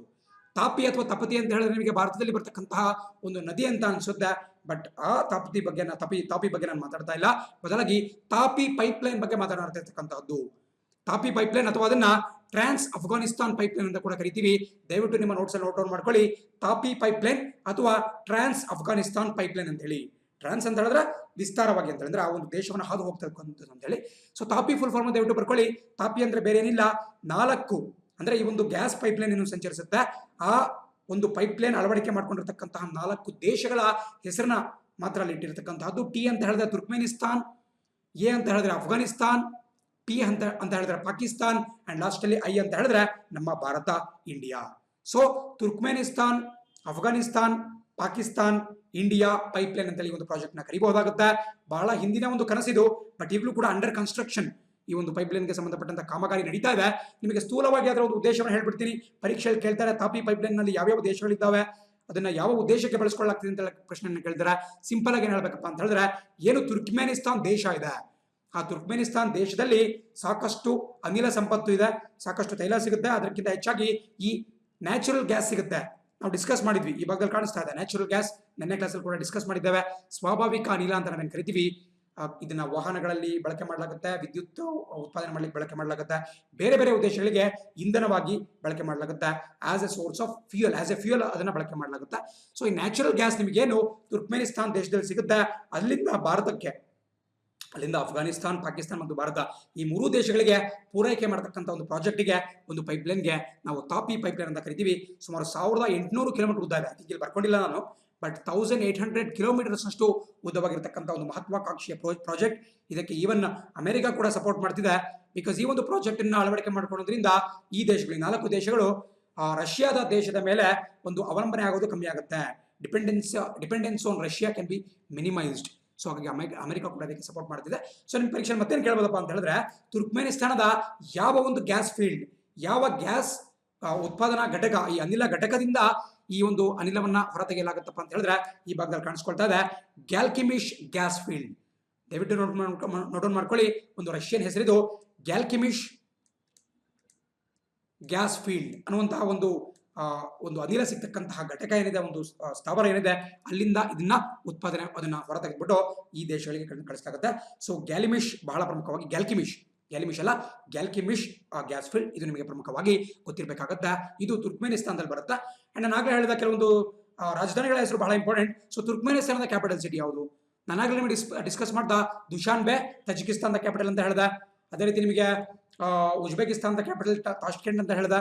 ಜೊತೆಗೆ ನಿಮಗೆ ನೂರ್ ಸುಲ್ತಾನ್ ಬರುತ್ತೆ. ನೂರ್ ಸುಲ್ತಾನ್ ಯಾವ್ದಾರ ಕ್ಯಾಪಿಟಲ್ ಅಂತ ಹೇಳಿದ್ರೆ, ಮುಂಚೆ ಇದನ್ನ ಅಸ್ತಾನ ಅಂತ ಕರೀತಾ ಇದ್ರು, ಈಗ ನೂರ್ ಸುಲ್ತಾನ್ ಅಂತ ಹೆಸರನ್ನು ಚೇಂಜ್ ಮಾಡಿದ್ದಾರೆ. ಕಜಕ್ಸ್ತಾನ ಕ್ಯಾಪಿಟಲ್, ನಾವೇನು ಕಜಕ್ಸ್ತಾನ್ ಅಂತ ಕರಿತೀವಿ, ಕಜಕ್ಸ್ತಾನದ ಕ್ಯಾಪಿಟಲ್ ನೂರ್ ಸುಲ್ತಾನ್. ಅದೇ ರೀತಿ ಈಗ ತುರ್ಕ್ಮೇನಿಸ್ತಾನದ ಕ್ಯಾಪಿಟಲ್ ಯಾವ್ದಪ್ಪ ಅಂತ ಹೇಳಿದ್ರೆ ಆಶ್ಕಾಬಾಟ್. ಬರ್ಕೊಳ್ಳಿ, ದಯವಿಟ್ಟು ಸ್ಪೆಲ್ಲಿಂಗ್ ಕೂಡ ಬರೀತೀನಿ. ಆಶ್ಕಾಬಾಟ್ ಅಂತಕ್ಕಂತಹದ್ದು ತುರ್ಕ್ಮೇನಿಸ್ತಾನ ದೇಶದ ರಾಜಧಾನಿ ಆಗಿರುತ್ತೆ. ಸೊ ಇಷ್ಟರ ಡೀಟೇಲ್ಸ್ ಗೊತ್ತಿರಬೇಕಾದ್ರೆ Galkynysh oil field, gas field ಕೂಡ ಗೊತ್ತಿರಬೇಕಾಗುತ್ತೆ. ಅಂಡ್ ಯಾವ ನಗರಗಳ ಮಧ್ಯೆ ಮೇಲೆ ಅದು ಹಾದು ಹೋಗುತ್ತೆ ಅಂತ ಕೂಡ ಕೆಲವೊಮ್ಮೆ ಕೇಳ್ತಾರೆ. ಎಸ್ಪೆಷಲಿ ನೀವು UPSC ಬರೀತಿದ್ದೀರಾ ಅಂತ ಹೇಳಿದ್ರೆ ಕೆಲವೊಂದಷ್ಟು ನಗರಗಳನ್ನು ಕೊಟ್ಬಿಟ್ಟು ಕೆಳಗಿನ ಯಾವ ನಗರಗಳ ಮೇಲೆ ತಾಪಿ ಪೈಪ್ಲೈನ್ ಹಾದು ಹೋಗುತ್ತೆ ಅಂತ ಕೇಳಬಹುದು. ನೋಟ್ ಮಾಡ್ಕೊಳ್ಳಿ. ಹೆರಾತ್ ಎಲ್ಲಿ ಬರುತ್ತೆ? ಖಂಡಿತ ಇದು ಅಫ್ಘಾನಿಸ್ತಾನದಲ್ಲಿ ಬರ್ತಕ್ಕಂಥ ಒಂದು ಪ್ರಸಿದ್ಧ ನಗರ. ಹೆರಾತ್ ಅಲ್ಲಿ ಹೋಗುತ್ತೆ. ಕಂದಹಾರ್ ಅಲ್ಲಿ ಹೋಗುತ್ತೆ. ಕಂದಹಾರ್ ಭಾರತೀಯರು ಮರೆಯುವ ಸಾಧ್ಯತೆನೇ ಇಲ್ಲ. ಬಿಕಾಸ್ ಒಂದು ವಿಮಾನವನ್ನ ನಮ್ಮ ಇಂಡಿಯನ್ ಏರ್ಲೈನ್ಸ್ಗೆ ಏರ್ ಇಂಡಿಯಾಕ್ಕೆ ಸೇರಿದಂತ ಒಂದು ವಿಮಾನವನ್ನ ಅಪಹರಿಸ್ಬಿಟ್ಟು ಉಗ್ರಗಾಮಿಗಳು ಕಂದಹಾರ್ಗೆ ಕೂಡ ತೆಗೆದುಕೊಂಡು ಹೋಗಿದ್ರು. ಅದು ಕೂಡ ಅಫ್ಘಾನಿಸ್ತಾನದಲ್ಲಿ ಬರುತ್ತೆ. ಬಿಟ್ರೆ ಕ್ವೈಟಾ ಅಂತಕ್ಕಂತಹದ್ದು ಪಾಕಿಸ್ತಾನದಲ್ಲಿ ಬರುತ್ತೆ. ಮುಲ್ತಾನ್ ಕೂಡ ಪಾಕಿಸ್ತಾನದಲ್ಲಿ ಬರ್ತಕ್ಕಂತಹ ಒಂದು ಪ್ರದೇಶ. ನೀವು ಕ್ರಿಕೆಟ್ ನ ಜಾಸ್ತಿ ನೋಡ್ತೀರಾ ಅಂತ ಹೇಳಿದ್ರೆ ಈ ಮುಲ್ತಾನ್ ಗೊತ್ತಿರುತ್ತೆ. ವೀರೇಂದ್ರ ಸೆಹವಾಗ್ ಅವರೆಲ್ಲ ಈ ಕ್ರಿಕೆಟ್ಗೆ ಡೆಬ್ಯೂ ಮಾಡಿದ್ದು, ಪದಾರ್ಪಣೆ ಮಾಡಿದ್ದು ಇದೆ ಮುಲ್ತಾನ್ನ ಒಂದು ಸ್ಟೇಡಿಯಂ ಅಲ್ಲಿ. ಬಟ್ ಈಗ ನಾವು ಭಾರತೀಯರು ಪಾಕಿಸ್ತಾನದಲ್ಲಿ ಕ್ರಿಕೆಟ್ ಆಡ್ತಾ ಇಲ್ಲ. ಸೊ ಹಾಗಾಗಿ ಈ ಲಾಹೋರ್, ಪೇಶಾವರ್, ಮುಲ್ತಾನ್ ಮುಂತಾದಂತಹ ಸ್ಥಳಗಳು ಅಷ್ಟೊಂದು ನಮ್ಮ ನ್ಯೂಸ್ ಪೇಪರ್ಸ್ ಅಲ್ಲಿ ಕಾಣಿಸ್ಕೊಳ್ತಾ ಇಲ್ಲ. ಸೊ ಹೆರಾತ್ ಇರಬಹುದು, ಕಂದಹಾರ್ ಇರಬಹುದು, ಕ್ವೆಟ್ಟಾ ಇರಬಹುದು, ಅದೇ ರೀತಿ ಮುಲ್ತಾನ್ ಇರಬಹುದು. ಈ ಒಂದು ಸ್ಥಳಗಳ, ಈ ಒಂದು ನಗರಗಳ ಮೇಲೆ ಈ ತಾಪಿ ಪೈಪ್ಲೈನ್ ಹಾದು ಹೋಗುತ್ತೆ. Very very important. And last ಅಲ್ಲಿ ಒಂದು ಪ್ರಶ್ನೆ ಉಂಟಾಗಬಹುದು, ಅದು ಎಲ್ಲಿ ಕೊನೆಗೊಳ್ಳುತ್ತೆ ಅಂತ ಹೇಳಿ. ಗ್ಯಾಲ್ಕಿಮಿಶ್ ಅನ್ನುವಂತಹ ಒಂದು ಆಯಿಲ್ ಫೀಲ್ಡ್ ಅಲ್ಲಿ ಗ್ಯಾಸ್ ಫೀಲ್ಡ್ ಸ್ಟಾರ್ಟ್ ಆಗುತ್ತೆ ತುರ್ಕ್ಮೇನಿಸ್ತಾನದಿಂದ. ಬಟ್ ಕೊನೆಗೊಳ್ತಕ್ಕಂತಹದ್ದು ಡೆಫಿನೆಟ್ಲಿ ಭಾರತದಲ್ಲಿ. ಬಟ್ ಭಾರತದ ಯಾವ ಸ್ಥಳದಲ್ಲಿ ಅಂತ ಕೇಳಬಹುದು. ನೀವು ಟಿಕ್ ಮಾಡಬೇಕಾಗಿರ್ತಕ್ಕಂಥದ್ದು ಫಾಜಿಲ್ಕಾ. ಪಂಜಾಬ್ನಲ್ಲಿ ಫಾಜಿಲ್ಕಾ ಅನ್ನುವಂಥ ಒಂದು ಸ್ಥಳ ಬರುತ್ತೆ. ಸೊ ಫಾಜಿಲ್ಕಾದಲ್ಲಿ ಇದು ಎಂಡ್ ಆಗುತ್ತೆ. ಸೊ ಗ್ಯಾಲ್ಕಿಮಿಶ್ ಟು ಫಾಜಿಲ್ಕಾ ಅಂತ ಕರಿಬಹುದು. ಫಾಜಿಲ್ಕಾ ಪಂಜಾಬ್ ಅಲ್ಲಿ ಬರುತ್ತೆ. Very very important. ಸೊ ಆಗಲೇ ಹೇಳಿದ್ದೀನಿ, ಇದನ್ನ ನಾವು ಈ ಒಂದು ನ್ಯಾಚುರಲ್ ಗ್ಯಾಸ್, ಸ್ವಾಭಾವಿಕ ಅನಿಲ ಏನು ಬರುತ್ತೆ, ಆ ಒಂದು ಅನಿಲವನ್ನ ಟ್ರಾನ್ಸ್ಪೋರ್ಟ್ ಮಾಡಲಿಕ್ಕೆ ಇದನ್ನ ನಾವು ಮಾಡ್ಕೊಂಡಿರ್ತಕ್ಕಂಥದ್ದು. ಅಂಡ್ ಇದಕ್ಕೆ ಏಷ್ಯನ್ ಡೆವಲಪ್ಮೆಂಟ್ ಬ್ಯಾಂಕ್, ನಿಮಗೇನು ADB ಅಂತ ಕಂಡುಬರುತ್ತೆ, ಏಷ್ಯನ್ ಡೆವಲಪ್ಮೆಂಟ್ ಬ್ಯಾಂಕ್, ಅವರು ಹಣಕಾಸಿನ ನೆರವನ್ನ ಕೊಡ್ತಾ ಇದ್ದಾರೆ. ಸೊ ಇಷ್ಟೆಲ್ಲ ಡೀಟೇಲ್ಸ್ ನಿಮಗೆ ಗೊತ್ತಿದ್ರೆ ಸಾಕಷ್ಟಾಗುತ್ತೆ. ಅದೇ ರೀತಿ ಮುಂದಿನ ಒಂದು ಸುದ್ದಿ ಕಾಣಿಸ್ಕೊಳ್ತಾ ಇದೆ, China cuts Hong Kong's elected seats. So ನಿಮಗೆಲ್ಲ ಗೊತ್ತು, ನಾನು ನಿನ್ನೆನೂ ಡಿಸ್ಕಸ್ ಮಾಡ್ತಾ ಹೇಳಿದೆ ಯಾವ ರೀತಿ ಹಾಂಗ್ಕಾಂಗ್ನ ಮೇಲೆ ಚೀನಾ ದೇಶದ ಬಳಕೆಯನ್ನು ನಡೆಸ್ತಾ ಇದೆ. ಹಾಂಗ್ಕಾಂಗ್ ಒಂದು ಸ್ವಾಯತ್ತ ಪ್ರದೇಶ. ನಾನು ನಿನ್ನೆ ಡಿಸ್ಕಸ್ ಮಾಡ್ತಾ ಒನ್ ನೇಷನ್ ಟೂ ಸಿಸ್ಟಮ್ಸ್ ಅನ್ನುವಂಥ ಒಂದು ವ್ಯವಸ್ಥೆ ಬಗ್ಗೆ ಕೂಡ ಹೇಳಿದ್ದೆ. ಸೊ ಬೇಸಿಕಲಿ ಏನಾಗ್ತದಪ್ಪ ಅಂತ ಹೇಳಿದ್ರೆ SAR ಅಂತ ಕರಿತೀವಿ. ಈ ಹಾಂಗ್ಕಾಂಗ್ ಅನ್ನ ಚೀನಾದ ಒಂದು ಭಾಗವೇ ಆಗಿದ್ರು ಕೂಡ ಅಲ್ಲಿ ವಿಶೇಷವಾದಂತಹ ಸ್ವಾಯತ್ತತೆಯನ್ನ, ಅಟಾನಮಿಯನ್ನ ಕೊಡಲಾಗಿದೆ. ಬಿಕಾಸ್ ನಿಮಗೆಲ್ಲ ಗೊತ್ತಿದೆ, ಹಿಸ್ಟ್ರಿನ ನಾವು ನೋಡ್ತಾ ಹೋದ್ರೆ 1997ಕ್ಕಿಂತ ಮುಂಚೆ ಈ ಹಾಂಗ್ಕಾಂಗ್ ಅಂತಕ್ಕಂತಹದ್ದು ಯುನೈಟೆಡ್ ಕಿಂಗ್ಡಮ್, ನಾವೇನು ಬ್ರಿಟನ್ ಅಂತ ಕರಿತೀವಿ, UK ಅಂತ ಕರಿತೀವಿ, UKಯ ಒಂದು ಭಾಗವಾಗಿತ್ತು. ಬಟ್ 1997ನಲ್ಲಿ ಚೀನಾ ಮತ್ತು UK ನಡುವೆ ಒಂದು ಒಪ್ಪಂದ ಉಂಟಾಗುತ್ತೆ. ಆ ಒಪ್ಪಂದದ ಅಡಿಯಲ್ಲಿ ಈ ಹಾಂಗ್ಕಾಂಗ್ ಅನ್ನ ಚೀನಾಕ್ಕೆ ಬಿಟ್ಕೊಡ್ಲಾಗುತ್ತೆ. ಬಟ್ ಒಂದು ಕಂಡೀಷನ್ ಏನಪ್ಪಾ ಅಂತ ಹೇಳಿದ್ರೆ, ಚೀನಾದಲ್ಲಿರ್ತಕ್ಕಂಥ ವ್ಯವಸ್ಥೆಯಲ್ಲಿ ಜಾರಿಯಾಗಬಾರ್ದು, ಅಲ್ಲಿ ಬೇರೆ ವ್ಯವಸ್ಥೆ ಇರಬೇಕು, ಅದಕ್ಕೆ ಸ್ವಾಯತ್ತತೆ ಇರಬೇಕು ಅಂತ ಹೇಳಿ. ಬಟ್ ಕಾಲಕ್ರಮೇಣ ಚೀನಾ ಆ ಒಂದು ಮಾತಿಗೆ ತಪ್ಪಿ ಅಲ್ಲಿರ್ತಕ್ಕಂತಹ ಡೆಮೋಕ್ರಸಿ, ಪ್ರಜಾಪ್ರಭುತ್ವ ಮತ್ತು ಈ ಒಂದು ಫ್ರೀಡಮ್ ಅನ್ನ ನಿಧಾನವಾಗಿ ಹಂತ ಹಂತವಾಗಿ ಕಸಿದುಕೊಳ್ತಾ ಇದೆ. ಅಂಡ್ ಅದಕ್ಕೆ ಒಂದು ಹೊಸ ಹೆಜ್ಜೆ ಆಗ್ಬಿಟ್ಟು ಇಲ್ಲಿ ಕಾಣಿಸ್ಕೊಳ್ತಾ ಇದೆ ಹಾಂಗ್ಕಾಂಗ್ ಬೇಸಿಕ್ ಲಾ. ಹಾಂಗ್ಕಾಂಗ್ ಅನ್ನ ಗೌರ್ನ್ ಮಾಡತಕ್ಕಂತಹ ಒಂದು ಸಂವಿಧಾನ ಏನಿದೆ ಅದಕ್ಕೆ ತಿದ್ದುಪಡಿನ ತಂದ್ಬಿಟ್ಟು ಹಾಂಗ್ಕಾಂಗ್ನ ಮೇಲೆ ಮತ್ತಷ್ಟು ದಬ್ಬಾಳಿಕೆ ಮಾಡ್ತಾ ಇದೆ. ನಾನು ಆಗಲೇ ಹೇಳಿದೆ, ಹಾಂಗ್ಕಾಂಗ್ ಅಂದ್ರೆ SAR ಅಂತ ಕರೀತಾರೆ, special administrative region. Special administrative region of Hong Kong ಅಂದ್ರೆ ಹಾಂಗ್ಕಾಂಗ್ನ ವಿಶೇಷ ಆಡಳಿತಾತ್ಮಕ ವಲಯ ಅಂತ ಕರಿಬಹುದು. SAR ಅಂದ್ರೆ ಸ್ಪೆಷಲ್ ಅಡ್ಮಿನಿಸ್ಟ್ರೇಟಿವ್ ರೀಜನ್. ಸೊ ಗೊತ್ತಾಗುತ್ತೆ ನಿಮಗೆ, ಅಲ್ಲಿ ಬೇರೆ ಈ ಚೈನೀಸ್ ಮೇನ್ಲ್ಯಾಂಡ್ ಏನ್ ಬರುತ್ತೆ ಅಲ್ಲಿ ಏನು ಅಪ್ಲೈ ಆಗ್ತಕ್ಕಂತಹ ಒಂದಷ್ಟು ಕಾನೂನುಗಳು ಅಲ್ಲಿ ಹಾಂಗ್ಕಾಂಗ್ ಅಲ್ಲಿ ಅಪ್ಲೈ ಆಗಲ್ಲ. ಬಟ್ ನಿಧಾನಕ್ಕೆ ಈ ಚೈನಾದಲ್ಲಿ ಎಷ್ಟು ದಮನಕಾರಿ ನೀತಿ ಇದೆಯೋ ಅಷ್ಟೇ ದಮನಕಾರಿ ನೀತಿಯನ್ನು ಹಾಂಗ್ಕಾಂಗ್ ಕೂಡ ಇಂಟ್ರೊಡ್ಯೂಸ್ ಮಾಡಲಾಗ್ತಾ ಇದೆ. ನಿಮಗೆ ಸ್ಕ್ರೀನ್ ಒಂದು ಪಾಯಿಂಟ್ಸ್ ಕಾಣಿಸ್ಕೊಳ್ತಾ ಇದೆ. ಹಾಂಗ್ಕಾಂಗ್ಸ್ ಬೇಸಿಕ್ ಲಾ ಏನಿದೆ ಅದಕ್ಕೆ ಇತ್ತೀಚೆಗಷ್ಟೇ ತಿದ್ದುಪಡಿನ ತರಲಾಯಿತು. ಅದನ್ನ China National People's Congress NPC ಅಂತ ಕರಿತೀವಿ. ಯಾವ ರೀತಿ ಭಾರತದಲ್ಲಿ ನಿಮಗೆ ಪಾರ್ಲಿಮೆಂಟ್ ಕಂಡು ಬರುತ್ತೋ ಅದೇ ರೀತಿ ಚೀನಾದಲ್ಲಿ ನ್ಯಾಷನಲ್ ಪೀಪಲ್ಸ್ ಕಾಂಗ್ರೆಸ್ ಅಂತ ಕಂಡುಬರುತ್ತೆ. ಚೀನಾ ದೇಶದ ಒಂದು ಲೆಜಿಸ್ಲೇಚರ್, ಅಲ್ಲಿನ ಒಂದು ಅಸೆಂಬ್ಲಿ ಅದು. ಸೊ ಅಲ್ಲಿ ಈ ಒಂದು ತಿದ್ದುಪಡಿಗೆ ಅನುಮೋದನೆಯನ್ನು ಕೊಡಲಾಯಿತು. ಶಿ ಜಿನ್ಪಿಂಗ್ ಚೀನಾದ ಅಧ್ಯಕ್ಷ ಅದಕ್ಕೆ ಸಹಿಯನ್ನು ಕೂಡ ಹಾಕಿದ್ದಾರೆ. ಸೊ ಇವಾಗ ಏನಾಗುತ್ತಪ್ಪ ಅಂತ ಹೇಳಿದ್ರೆ, ಇಲ್ಲಿ ಡೈರೆಕ್ಟ್ಲಿ ಎಲೆಕ್ಟೆಡ್ ಮೆಂಬರ್ಸ್ ಹಾಂಗ್ಕಾಂಗ್ನ ಒಂದು ಲೆಜಿಸ್ಲೇಟಿವ್ ಕೌನ್ಸಿಲ್ ಇಲ್ಲಿ ಕಾಣಿಸ್ಕೊಳ್ತಾ ಇದೆ, ಲೆಗ್ಕೋ ಅಂತ ಕರೀತಾರೆ. ಲೆಜಿಸ್ಲೇಟಿವ್ ಕೌನ್ಸಿಲ್ ಶಾರ್ಟ್ ಫಾರ್ಮ್ ಅಲ್ಲಿ ಲೆಗ್ಕೋ ಅಂತ ಕರೆಯಲಾಗುತ್ತೆ. ಸೊ ಹಾಂಗ್ಕಾಂಗ್ನ ಲೆಗ್ಕೋ ಏನಿತ್ತು ಅದಕ್ಕೆ ಡೈರೆಕ್ಟ್ ಆಗಿ ಜನರಿಂದ ಆಯ್ಕೆ ಆಗ್ತಿದ್ದಂತಹ ಜನರ ಸಂಖ್ಯೆಯನ್ನ 15ಕ್ಕೆ ಇಳಿಸ್ಬಿಟ್ಟಿದ್ದಾರೆ. ಅಂಡ್ ಒಟ್ಟು 90, ಮುಂಚೆ ಏನಿತ್ತು 70 ಜನ ಸದಸ್ಯರು ಇರ್ತಾ ಇದ್ರು ಈ ಲೆಕ್ಕೋದಲ್ಲಿ. ಆ 70ರಲ್ಲಿ 35 ಜನ ಜನರಿಂದ ನೇರವಾಗಿ ಆಯ್ಕೆ ಆಗ್ತಿದ್ರು. ಸೊ ಹಾಗಾಗಿ ಚೀನಾ ದೇಶದ ದಮನಕಾರಿ ಒಂದು ರೂಲ್ಸ್ ನಲ್ಲಿ ನಾವು ಇಂಪ್ಲಿಮೆಂಟ್ ಮಾಡಕ್ ಆಗ್ತಿರ್ಲಿಲ್ಲ. ಬಿಕಾಸ್ ಈ 35 ಮೆಂಬರ್ಸ್ ಹಾಂಗ್ಕಾಂಗ್ನ ಜನತೆ ಪರವಾಗಿ ಇರ್ತಿದ್ರು. ಬಟ್ ಈಗ ಏನ್ ಮಾಡಿದ್ರಪ್ಪ ಅಂತ ಹೇಳಿದ್ರೆ, 70 ಜನ ಇದ್ದಂತಹ ಒಂದು ಮೆಂಬರ್ಶಿಪ್ ಅನ್ನ 90 ಮಾಡಿದ್ರು. ಅಂಡ್ ಈ ಒಂದು 35 ಇದ್ದಂತಹ ಡೈರೆಕ್ಟ್ ಎಲೆಕ್ಷನ್ ಅನ್ನ ಕೆಳಗಿಳಿಸ್ಬಿಟ್ಟು 15 ಮಾಡಿದ್ದಾರೆ. ಸೊ ಹಾಗಾಗಿ ಅಲ್ಲಿನ ಜನರ ಒಂದು ಆಶೋತ್ತರಗಳಿಗೆ ಡೈರೆಕ್ಟ್ ಆಗಿ ಒಂದು ಪ್ರಾಬ್ಲಮ್ ಉಂಟಾಗುತ್ತೆ. ಅಂಡ್ ಅಷ್ಟೇ ಅಲ್ಲ, ಎಲೆಕ್ಷನ್ ಕಮಿಟಿ ನಿಮಗೆಲ್ಲ ಗೊತ್ತು, ಈ ಒಂದು ಹಾಂಗ್ಕಾಂಗ್ನ ಮುಖ್ಯಸ್ಥರು, ನಮ್ಮ ಭಾರತದಲ್ಲಿ ರಾಜ್ಯಗಳಿಗೆ ಮುಖ್ಯಮಂತ್ರಿಗಳು ಇರ್ತಾರೆ, ಅದೇ ರೀತಿ ಅಮೆರಿಕದಲ್ಲಿ ರಾಜ್ಯಗಳಿಗೆ ಗವರ್ನರ್ಸ್ ಇರ್ತಾರೆ, ಸ್ಟೇಟ್ಸ್ಗಳಿಗೆ. ಅದೇ ರೀತಿ ಈ ಚೀನಾ ದೇಶದ ಒಂದು ಪ್ರಾಂತ್ಯವಾಗಿರ್ತಕ್ಕಂಥ ಹಾಂಗ್ಕಾಂಗ್ನಲ್ಲಿ ಈ ಬಗ್ಗೆ ಕಾಣಿಸ್ಕೊಳ್ತಾ ಇದೆ, ಚೀಫ್ ಎಕ್ಸಿಕ್ಯೂಟಿವ್ ಅಂತ ಇರ್ತಾರೆ. ಯಾವ ರೀತಿ ನಮ್ಮ ಇಂಡಿಯಾದಲ್ಲಿ ಗವರ್ನರ್ ಅಥವಾ ನಮ್ಮ ಭಾರತದಲ್ಲಿ ಮುಖ್ಯಮಂತ್ರಿಗಳು ಇರ್ತಾರೆ, ಚೀಫ್ ಮಿನಿಸ್ಟರ್ ಇರ್ತಾರೆ, ಅದೇ ರೀತಿ ಆ ಒಂದು ಪ್ರಾಂತ್ಯವನ್ನು ನೋಡ್ಕೊಳ್ತಕ್ಕಂತಹ ಒಂದು ಜವಾಬ್ದಾರಿ ಇರತಕ್ಕಂತಹದ್ದು ಚೀಫ್ ಎಕ್ಸಿಕ್ಯೂಟಿವ್ ಅಂತ ಹೇಳಿ. ಸೊ ಆ ಚೀಫ್ ಎಕ್ಸಿಕ್ಯೂಟಿವ್ ಅನ್ನ ಸೆಲೆಕ್ಟ್ ಮಾಡತಕ್ಕಂತಹ ಒಂದು ಕಮಿಟಿ ಇರುತ್ತೆ. ಸುಮಾರು 1500 ಜನ ಸೇರ್ಕೊಂಡ್ಬಿಟ್ಟು ಚೀಫ್ ಎಕ್ಸಿಕ್ಯೂಟಿವ್ ನ ಸೆಲೆಕ್ಟ್ ಮಾಡ್ತಾರೆ. ಮುಂಚೆ 1200 ಇತ್ತು, ಅದನ್ನ ಈಗ 1500 ಮಾಡಿದ್ದಾರೆ. ಇದು ಪ್ರತಿಯೊಬ್ಬರು ಕೂಡ ಇಂಪಾರ್ಟೆಂಟ್ ಆಗಲ್ಲ. ಯೂಶಲಿ ಇಂಟರ್ನ್ಯಾಷನಲ್ ಅಫೇರ್ಸ್ಗೆ ಸಂಬಂಧಪಟ್ಟಂಗೆ, ಇಂಟರ್ನ್ಯಾಷನಲ್ ರಿಲೇಷನ್ಸ್ಗೆ ಸಂಬಂಧಪಟ್ಟಂಗೆ. ಸೊ ಯಾರಿಗೆಲ್ಲ ಅವಶ್ಯಕತೆ ಇದೆ ಅವ್ರು ಮಾತ್ರ ಇದನ್ನು ನೋಟ್ ಮಾಡ್ಕೊಳ್ಳಿ, ಉಳಿದವರು ಜಸ್ಟ್ ಕೇಳಿಸ್ಕೊಂಡ್ರೆ ಯಾವುದೇ ರೀತಿ ಲಾಸ್ ಇಲ್ಲ, ಕೇಳಿಸ್ಕೊಂತ ಮೂವ್ ಆಗಿ. ಸೊ ಈಗ 1500 ಜನ ಸೇರ್ಕೊಂಡ್ಬಿಟ್ಟು ಆ ಒಂದು ಕಮಿಟಿ ಬರುತ್ತೆ, ಎಲೆಕ್ಷನ್ ಕಮಿಟಿ ಅಂತೇಳಿ. ಆ ಕಮಿಟಿ ಈ ಚೀಫ್ ಎಕ್ಸಿಕ್ಯೂಟಿವ್ ಅನ್ನ ನೇಮಕ ಮಾಡತಕ್ಕಂಥ ಕೆಲಸವನ್ನು ಮಾಡುತ್ತೆ. ಸೊ ಹಾಗಾಗಿ ಅದು ಬಹಳ ಪ್ರಮುಖವಾಗಿರ್ಬೇಕಾಗುತ್ತೆ. ಅಂಡ್ ಪ್ರಸಕ್ತರು ಯಾರಿದ್ದಾರೆ, ಆಲ್ರೆಡಿ ಅಲ್ಲಿ ಇರತಕ್ಕಂತಹ ಚೀಫ್ ಎಕ್ಸಿಕ್ಯೂಟಿವ್ ತೀವ್ರವಾದಂತಹ ಚೀನಾದ ಪರ ಧೋರಣೆ ಹೊಂದಿದ್ದಾರೆ. ಕ್ಯಾರಿ ಲ್ಯಾಮ್ ಅಂತ ಹೇಳಿ ದಯವಿಟ್ಟು ಬರ್ಕೊಳ್ಳಿ, ಕೆಲವೊಂದ್ಸರಿ ಕೇಳಬಹುದು. ಕ್ಯಾರಿ ಲ್ಯಾಮ್ ಅಂತ ಹೇಳಿದ್ರೆ ಪ್ರಸಕ್ತವಾಗಿ ಈ ಚೀನಾ ದೇಶದಲ್ಲಿ ಬರ್ತಕ್ಕಂಥ ಹಾಂಗ್ಕಾಂಗ್ನ ಚೀಫ್ ಎಕ್ಸಿಕ್ಯೂಟಿವ್. ಅವ್ರನ್ನ ಜನ ನೇರವಾಗಿ ಆಯ್ಕೆ ಮಾಡಲ್ಲ, ಬದಲಾಗಿ ಒಂದು ಎಲೆಕ್ಷನ್ ಕಮಿಟಿ ಆಯ್ಕೆ ಮಾಡುತ್ತೆ. ಎಲೆಕ್ಷನ್ ಕಮಿಟಿ ಇದು ಚೀನಾ ದೇಶದ ಸರ್ಕಾರದ ಕೈಗೊಂಬೆ ಆಗಿರೋದ್ರಿಂದ ಅಲ್ಲಿ ಯಾವಾಗಲೂ ಕೂಡ ಚೀಫ್ ಎಕ್ಸಿಕ್ಯೂಟಿವ್ ಚೀನಾ ಪರವಾಗಿರೋರಾಗಿರ್ತಾರೆ. ಈಗ 1200 ಇದ್ದು 1500ಕ್ಕೆ ಹೆಚ್ಚಳ ಮಾಡಿದ್ದಾರೆ. ಸೊ ಇಷ್ಟು ಡೀಟೇಲ್ಸ್ ನೋಡ್ಕೊಂತ ಹೋಗೋಣ. ಅಂಡ್ ಇವಾಗ ಮುಂದಿನ ಸುದ್ದಿ ನಿಮ್ಮ ಸ್ಕ್ರೀನ್ ಕಾಣಿಸ್ಕೊಳ್ತಾ ಇದೆ, Hefazat e Islam, the group behind Bangladesh protest. So ಅಲ್ಲಿ ಹೆಫಾಜತ್ ಇ ಇಸ್ಲಾಂ ಅನ್ನುವಂತಹ ಒಂದು ಸಂಘಟನೆ ಹೆಸರು ಕಾಣಿಸ್ಕೊಳ್ತಾ ಇದೆ. ಇದರ ಬಗ್ಗೆ ಸ್ವಲ್ಪ ತಿಳ್ಕೊಳ್ತಾ ಹೋಗೋಣ. ನಿಮಗೆ ಸ್ಟಾರ್ಟಿಂಗ್ ಅಲ್ಲಿ ಡಿಸ್ಕಸ್ ಮಾಡ್ತಾ ಒರಾಕುಂಡಿ ಅನ್ನುವಂಥ ಪ್ರದೇಶದ ಬಗ್ಗೆ ನಾವು ಮಾತಾಡ್ಬೇಕಾದ್ರೆ ಈ ಒಂದು ಬಾಂಗ್ಲಾದೇಶಕ್ಕೆ ನಮ್ಮ ಪ್ರಧಾನಮಂತ್ರಿ ನರೇಂದ್ರ ಮೋದಿ ಅವರು ವಿಸಿಟ್ ಮಾಡ್ತಿರೋದ್ರ ಬಗ್ಗೆ ಹೇಳಿದೆ. So prime minister Narendra Modi ಬಾಂಗ್ಲಾದೇಶಕ್ಕೆ ಹೋದಾಗ ಅಲ್ಲಿ ಸಾಕಷ್ಟು ಹಿಂಸಾತ್ಮಕ ಪ್ರತಿಭಟನೆಗಳು ಪ್ರಸಕ್ತವಾಗಿ ನಡೀತಾ ಇದ್ದಾವೆ. ನರೇಂದ್ರ ಮೋದಿ ಅವರನ್ನ ಬಾಂಗ್ಲಾದೇಶಕ್ಕೆ ಕರೆಸಬಾರ್ದು ಅಂತ ಹೇಳಿ. ಸೊ ಆ ಎಲ್ಲ ಒಂದು ಗಲಭೆಗಳಿಗೆ ಕಾರಣವಾಗಿರ್ತಕ್ಕಂತಹ ಒಂದು ಸಂಘಟನೆ ಇದೆ, ಹೆಫಾಜತ್ ಇ ಇಸ್ಲಾಂ. ದಯವಿಟ್ಟು ನೋಟ್ ಮಾಡ್ಕೊಳ್ಳಿ, ಕೆಲವೊಂದು ಪರೀಕ್ಷೆಯಲ್ಲಿ ಕೇಳ್ತಾರೆ. ಇತ್ತೀಚೆಗೆ ಸುದ್ದಿರತಕ್ಕಂತಹ ಒಂದು ಸಂಘಟನೆ, ಅದನ್ನ ಭಯೋತ್ಪಾದಕ ಸಂಘಟನೆ ಅಂತ ಹೇಳಕ್ಕಾಗಲ್ಲ, ಭಯೋತ್ಪಾದಕರು ಅಂತ ಕ್ಲಾಸಿಫೈ ಮಾಡಿಲ್ಲ. ಒಂದು ಮುಸ್ಲಿಂ ಮೂಲಭೂತವಾದ ಮುಸ್ಲಿಂ ಸಂಪ್ರದಾಯವಾದಿ ಸಂಘಟನೆ ಅಂತ ಕರಿಬಹುದು, ಹೆಫಾಜತ್ ಇ ಇಸ್ಲಾಂ. ವೆರಿ ವೆರಿ ಇಂಪಾರ್ಟೆಂಟ್, ಈ ಹೆಸರನ್ನ ಮರಿಬಾರ್ದು. ಹೆಫಾಜತ್ ಇ ಇಸ್ಲಾಂ ಅಂತ ಹೇಳಿ. ಸೊ ಈ ಸಂಸ್ಥೆ ಬಗ್ಗೆ ಸ್ವಲ್ಪ ತಿಳ್ಕೊಳ್ತಾ ಹೋಗೋಣ, ಈ ಒಂದು ಸಂಘಟನೆ ಬಗ್ಗೆ ತಿಳ್ಕೊಳ್ತಾ ಹೋಗೋಣ. ಬಿಕಾಸ್ ಇದು ನರೇಂದ್ರ ಮೋದಿ ಅವರ ವಿರುದ್ಧ ಪ್ರತಿಭಟನೆಯನ್ನ ಕೂಡ ಮಾಡಿದೆ. ಸೊ ಬೇಸಿಕಲಿ ಹೆಫಾಜತ್ ಇ ಇಸ್ಲಾಂ ಅಂತ ಹೇಳಿದ್ರೆ ಆ ಒಂದು ಉರ್ದು ಭಾಷೆಯಲ್ಲಿ, ಉರ್ದು ಅಥವಾ ಪರ್ಷಿಯನ್ ಭಾಷೆಯಲ್ಲಿ ನಿಮಗೆ ಪ್ರೊಟೆಕ್ಟರ್ ಆಫ್ ಇಸ್ಲಾಂ ಅಂತ ಕಾಣಿಸ್ಕೊಳ್ಳುತ್ತೆ. ಅಂದ್ರೆ ಇಸ್ಲಾಂ ಧರ್ಮದ ಸಂರಕ್ಷಕ ಅಂತ ಹೇಳಿ. ಸೊ ಹೆಸರು ಹೇಳೋ ರೀತಿ ಇದು ಇಸ್ಲಾಂ ಧರ್ಮವನ್ನ ಪ್ರೊಟೆಕ್ಟ್ ಮಾಡ್ಲಿಕ್ಕೆ ಮಾಡ್ಕೊಂಡಿರ್ತಕ್ಕಂಥ ಒಂದು ಸಂಘಟನೆ ಹೆಫಾಜತ್ ಇ ಇಸ್ಲಾಂ. ಅದು ಚಿತ್ತಗೋಂಗ್, ನಿಮಗೆಲ್ಲ ಗೊತ್ತು ಚಿತ್ತಗೋಂಗ್ ಅಂತ ಹೇಳಿ ಬಾಂಗ್ಲಾದೇಶದಲ್ಲಿ ಬರ್ತಕ್ಕಂಥ ಒಂದು ಪ್ರಮುಖ ನಗರ. ಚಿತ್ತಗೋಂಗ್ನಲ್ಲಿ ತನ್ನ ಕೇಂದ್ರ ಕಚೇರಿನ ಹೊಂದಿರುತ್ತೆ. ಅಂಡ್ ಇದೇನಪ್ಪಾ ಅಂತ ಹೇಳಿದ್ರೆ ಮುಸಲ್ಮಾನ ಮೌಲ್ವಿಗಳೇನ್ ಬರ್ತಾರೆ, ಮುಸಲ್ಮಾನರಲ್ಲಿ ಸುನ್ನಿ ಮುಸ್ಲಿಮ್ಸ್ ಅಂತ ಬರ್ತಾರೆ, ಶಿಯಾ ಮುಸ್ಲಿಮ್ಸ್ ಅಂತ ಬರ್ತಾರೆ. ಸೊ ಅದರಲ್ಲಿ ಸುನ್ನಿ ಮುಸ್ಲಿಮ್ಸ್ ಏನ್ ಬರ್ತಾರೆ, ಆ ಸುನ್ನಿ ಕ್ಲರಿಕ್ಸ್ ಏನಿರ್ತಾರೆ, ಮುಸಲ್ಮಾನ ಸುನ್ನಿ ಮೌಲ್ವಿಗಳೇನಿರ್ತಾರೆ ಅವರ ಒಂದು ಸಂಘಟನೆ. ಇದು ಬಾಂಗ್ಲಾದೇಶದಲ್ಲಿ ಕೆಲವೊಂದು ಮುಸಲ್ಮಾನ ಧರ್ಮವನ್ನ ಪ್ರೊಟೆಕ್ಟ್ ಮಾಡಬೇಕು ಅನ್ನೋ ಉದ್ದೇಶವನ್ನು ನಾವು ಇಟ್ಕೊಂಡ್ಬಿಟ್ಟು ಅಲ್ಲಿ ಅದು ರಚಿತವಾಗಿರ್ತಕ್ಕಂಥದ್ದು.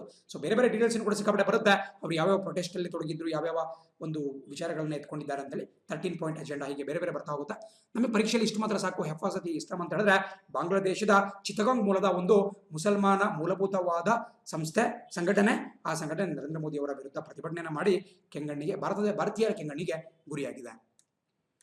ಅದೇ ರೀತಿ ಇವತ್ತಿನ ಕೊನೆಯ ಸುದ್ದಿ ನಿಮ್ಮ ಸ್ಕ್ರೀನ್ ಕಾಣಿಸ್ಕೊಳ್ಳುತ್ತೆ. ಬಹಳ ಚಿಕ್ಕದಾಗಿರ್ತಕ್ಕಂಥ ಒಂದು ಸುದ್ದಿ. ಹೆಡಿಂಗ್ ಓದ್ಬಿಡ್ತೀನಿ. How Annese turn Gokulam into a champion side. ಇಲ್ಲಿ ಗೋಕುಲಂ ಅನ್ನುವಂತಹ ಒಂದು ತಂಡದ ಬಗ್ಗೆ ಮಾತಾಡ್ತಿದ್ದಾರೆ. ಬೇಸಿಕಲಿ ಅನೀಸ್ ಅಂತ ಹೇಳಿದ್ರೆ ಇಲ್ಲಿ ಕಾಣಿಸ್ತಾ ಇದೆ ವಿನ್ಸೆನ್ಜೋ ಆಲ್ಬರ್ಟೋ ಅನೀಸ್. ಇವರು ಬೇಸಿಕಲಿ ಗೋಕುಲಂ ಅನ್ನುವಂತಹ ಒಂದು ಫುಟ್ಬಾಲ್ ತಂಡದ ಕೋಚ್ ಆಗಿದ್ದಾರೆ. ಕೋಚ್ ಬಗ್ಗೆ ನಮಗೆ ಅಷ್ಟೊಂದು ಮ್ಯಾಟರ್ ಆಗಲ್ಲ. ನಮ್ಮ ದೇಶದಲ್ಲಿ ಫುಟ್ಬಾಲ್ಗೆ ಸಂಬಂಧಪಟ್ಟಂಗೆ 2 ಪ್ರಮುಖವಾದಂತಹ ಲೀಗ್ಗಳು ನಡೆಯುತ್ತೆ. ನಿಮಗೆ ಬೇರೆ ಬೇರೆ ದೇಶಗಳಲ್ಲಿ ಬೇರೆ ಬೇರೆ ಲೀಗ್ ನಡೆಯುತ್ತೆ. ನಿಮಗೆ ಜರ್ಮನಿಯಲ್ಲಿ ಬುಂಡೆಸ್ ಲೀಗಾ ನಡೆಯುತ್ತೆ. ಅದೇ ರೀತಿ ನಿಮಗೆ ಇಂಗ್ಲೆಂಡ್ ನಲ್ಲಿ ಇಂಗ್ಲಿಷ್ ಪ್ರೀಮಿಯರ್ ಲೀಗ್ ನಡೆಯುತ್ತೆ, EPL. ಅದೇ ರೀತಿ ನಿಮಗೆ ಸ್ಪೇನ್ ನಲ್ಲಿ ಲಲಿಗಾ ಅಂತ ನಡೆಯುತ್ತೆ. ಲಾಲಿಗಾ ಅಂದ್ರೆ ಸ್ಪೇನಿಷ್ ಒಂದು ಫುಟ್ಬಾಲ್ ಲೀಗ್. ಅದೇ ರೀತಿ ಭಾರತದಲ್ಲಿ 2 ಪ್ರಮುಖವಾದಂತಹ ಫುಟ್ಬಾಲ್ ಲೀಗ್ಗಳು ಬರುತ್ತೆ. ಯಾವ ರೀತಿ ನಿಮಗೆ ಕ್ರಿಕೆಟ್ ನಲ್ಲಿ Ranji trophy, Durani trophy, Dilip trophy. ಅದೇ ರೀತಿ ನಿಮಗೆ ಏನು ಸೈಯದ್ ಮುಷ್ತಾಕ್ ಅಲಿ ಟ್ರೋಫೀಸ್ ಕಾಣಿಸ್ಕೊಳ್ಳುತ್ತೆ. ಅದೇ ರೀತಿ ಫುಟ್ಬಾಲ್ ನಲ್ಲಿ ನಿಮಗೆ ಕಾಣಿಸ್ಕೊಳ್ತಕ್ಕಂಥದ್ದು ಇಂಡಿಯನ್ ಸೂಪರ್ ಲೀಗ್ ISL ಕಾಣಿಸ್ಕೊಳ್ಳುತ್ತೆ. ಜೊತೆಗೆ ಐ ಲೀಗ್ ಕಾಣಿಸ್ಕೊಳ್ಳುತ್ತೆ. 2 ಕೂಡ ನಮ್ಮ ದೇಶದ ಪ್ರಸಿದ್ಧ ಕ್ರಿಕೆಟ್ ಫುಟ್ಬಾಲ್ ಲೀಗ್ಗಳು. ಇವುಗಳ ಕುರಿತು ಪ್ರಶ್ನೆಗಳನ್ನ ಕೇಳಬಹುದು. ಜಾಸ್ತಿ ಏನು ಡೀಪಾಗಿ ಕೇಳಲ್ಲ. ISL ಚಾಂಪಿಯನ್ ಯಾರು ಅಂತ ಕೇಳ್ತಾರೆ, ಅಥವಾ ಐ ಲೀಗ್ ಚಾಂಪಿಯನ್ ಯಾರು ಅಂತ ಕೇಳ್ತಾರೆ. ISL ಆಲ್ರೆಡಿ ಮುಗಿದೋಗಿ ತುಂಬಾ ದಿನ ಆಯ್ತು. ಪ್ರಸಕ್ತವಾಗಿ ಮುಂಬೈ ಸಿಟಿ FC, ಮುಂಬೈ ಮೂಲದ ತಂಡ ಮುಂಬೈ ಸಿಟಿ FC ISL ಅಂದ್ರೆ ಇಂಡಿಯನ್ ಸೂಪರ್ ಲೀಗ್ ಏನ್ ಬರುತ್ತೆ ಅದರ ಚಾಂಪಿಯನ್ ಆಗಿ ಹೊರಹೊಮ್ಮಿದೆ. ಅದು ಕೂಡ ಒಂದು ಫುಟ್ಬಾಲ್ ತಂಡ. ಬಟ್ ಇತ್ತೀಚೆಗಷ್ಟೇ ಐ ಲೀಗ್ ನ ರಿಸಲ್ಟ್ ಕೂಡ ಹೊರಗೆ ಬಂತು. ಸೊ ಐ ಲೀಗ್ ಚಾಂಪಿಯನ್ಸ್ ಯಾರು ಅಂತ ಖಂಡಿತ ಕೇಳ್ತಾರೆ. ಐ ಲೀಗ್ ಅಂತ ಹೇಳಿದ್ರೆ ಇಂಡಿಯನ್ ಲೀಗ್ ಅಂತ ಹೇಳಿ ಪರೀಕ್ಷೆ ಹೀಗೂ ಕೇಳ್ಬೋದು. ಐ ಲೀಗ್ ಕೆಳಗಿನ ಯಾವ ಒಂದು ಕ್ರೀಡೆಗೆ ಸಂಬಂಧಪಟ್ಟಿದೆ ಅಂತ ಹೇಳಿದ್ರೆ ಫುಟ್ಬಾಲ್ ಅಂತ ಹೇಳಿ ಟಿಕ್ ಹಾಕ್ಬೇಕಾಗತ್ತೆ. ಪ್ರಸಕ್ತವಾಗಿ ಐ ಲೀಗ್ ಚಾಂಪಿಯನ್ ಯಾರು, 2020-21ನೇ ಸೆಷನ್ ಐ ಲೀಗ್ ಚಾಂಪಿಯನ್ ಯಾರು ಅಂತ ಕೇಳ್ತಾರೆ. ಈ ಒಂದು ಹೆಸರನ್ನು ನೋಟ್ ಮಾಡ್ಕೊಳ್ಳಿ, ಖಂಡಿತ ಪರೀಕ್ಷೆಯಲ್ಲಿ ಇಂಪಾರ್ಟೆಂಟ್ ಆಗುತ್ತೆ. ಗೋಕುಲಂ ಕೇರಳ FC ಅಂದ್ರೆ ಗೋಕುಲಂ ಅಂತಕ್ಕಂಥದ್ದು ಈ ಒಂದು ತಂಡದ ಹೆಸರು ಕೇರಳ ಮೂಲದ್ದು. ಸೊ ಗೋಕುಲಂ ಕೇರಳ ಅನ್ನುವಂತಹ ತಂಡ ಏನಿದೆ, ಈ ತಂಡ ಪ್ರಸಕ್ತವಾಗಿ ಐ ಲೀಗ್ ನ ಚಾಂಪಿಯನ್ ಪಟ್ಟಕ್ಕೆ ಏರಿದೆ. So very important. ಒಂದು ಕಾಲದಲ್ಲಿ ಈಸ್ಟ್ ಬೆಂಗಾಲ್ ತಂಡ, ಅದೇ ರೀತಿ ಮೋಹನ್ ಬಗಾನ್ ತಂಡ, ಅದೇ ರೀತಿ ಡೆಂಪೋ ತಂಡ ಇರ್ಬೋದು, ಹೀಗೆ ಬೇರೆ ಬೇರೆ ತಂಡಗಳು ಐ ಲೀಗ್ ನಲ್ಲಿ ಚಾಂಪಿಯನ್ಸ್ ಆಗ್ತಾ ಇದ್ವು. ಬಟ್ ಈಗ ಮೋಸ್ಟ್ ಆಫ್ ದ ಆ ಒಂದು ತಂಡಗಳು ಇಲ್ಲ. ಬಿಕಾಸ್ ಈಸ್ಟ್ ಬೆಂಗಾಲ್ ಮತ್ತು ಮೋಹನ್ ಬಗಾನ್ ಈಗ ISL ಇಂಡಿಯನ್ ಸೂಪರ್ ಲೀಗ್ ಹೋಗಿದ್ದಾವೆ. ಸೊ ಹಾಗಾಗಿ ಈಗ ಪ್ರಸಕ್ತವಾಗಿ ಗೋಕುಲಂ ಕೇರಳ FC ಒಂದು ಹೊಸ ಒಂದು ಫುಟ್ಬಾಲ್ ತಂಡ, ಇವರು ವಿನ್ ಆಗಿದ್ದಾರೆ.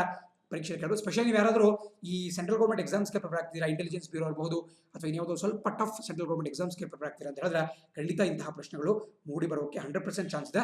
ಸ್ಪೋರ್ಟ್ಸ್ ಮೇಲೆ ಜಾಸ್ತಿ ಫೋಕಸ್ ಅನ್ನ ಸೆಂಟ್ರಲ್ ಗೌರ್ಮೆಂಟ್ ಎಕ್ಸಾಮ್ಸ್ ಅಲ್ಲಿ ಖಂಡಿತ ಮಾಡ್ತಾರೆ. So Gokulam Kerala FC note ಮಾಡ್ಕೊಳ್ತಾ ಇವತ್ತಿನ ವಿಡಿಯೋನ ಮುಗಿಸುವಂತ ಸಮಯ ಬರ್ತಾ ಇದೆ. ವಿಡಿಯೋನ ನೋಡಿದ್ದಕ್ಕೆ ಧನ್ಯವಾದಗಳು. ನಾಳೆ ಇದೇ ಸಮಯಕ್ಕೆ ನಿಮ್ಮನ್ನ ಮತ್ತೆ ಭೇಟಿ ಮಾಡ್ತೀನಿ. Thanks for watching the video. Subscribe. Jai Hind.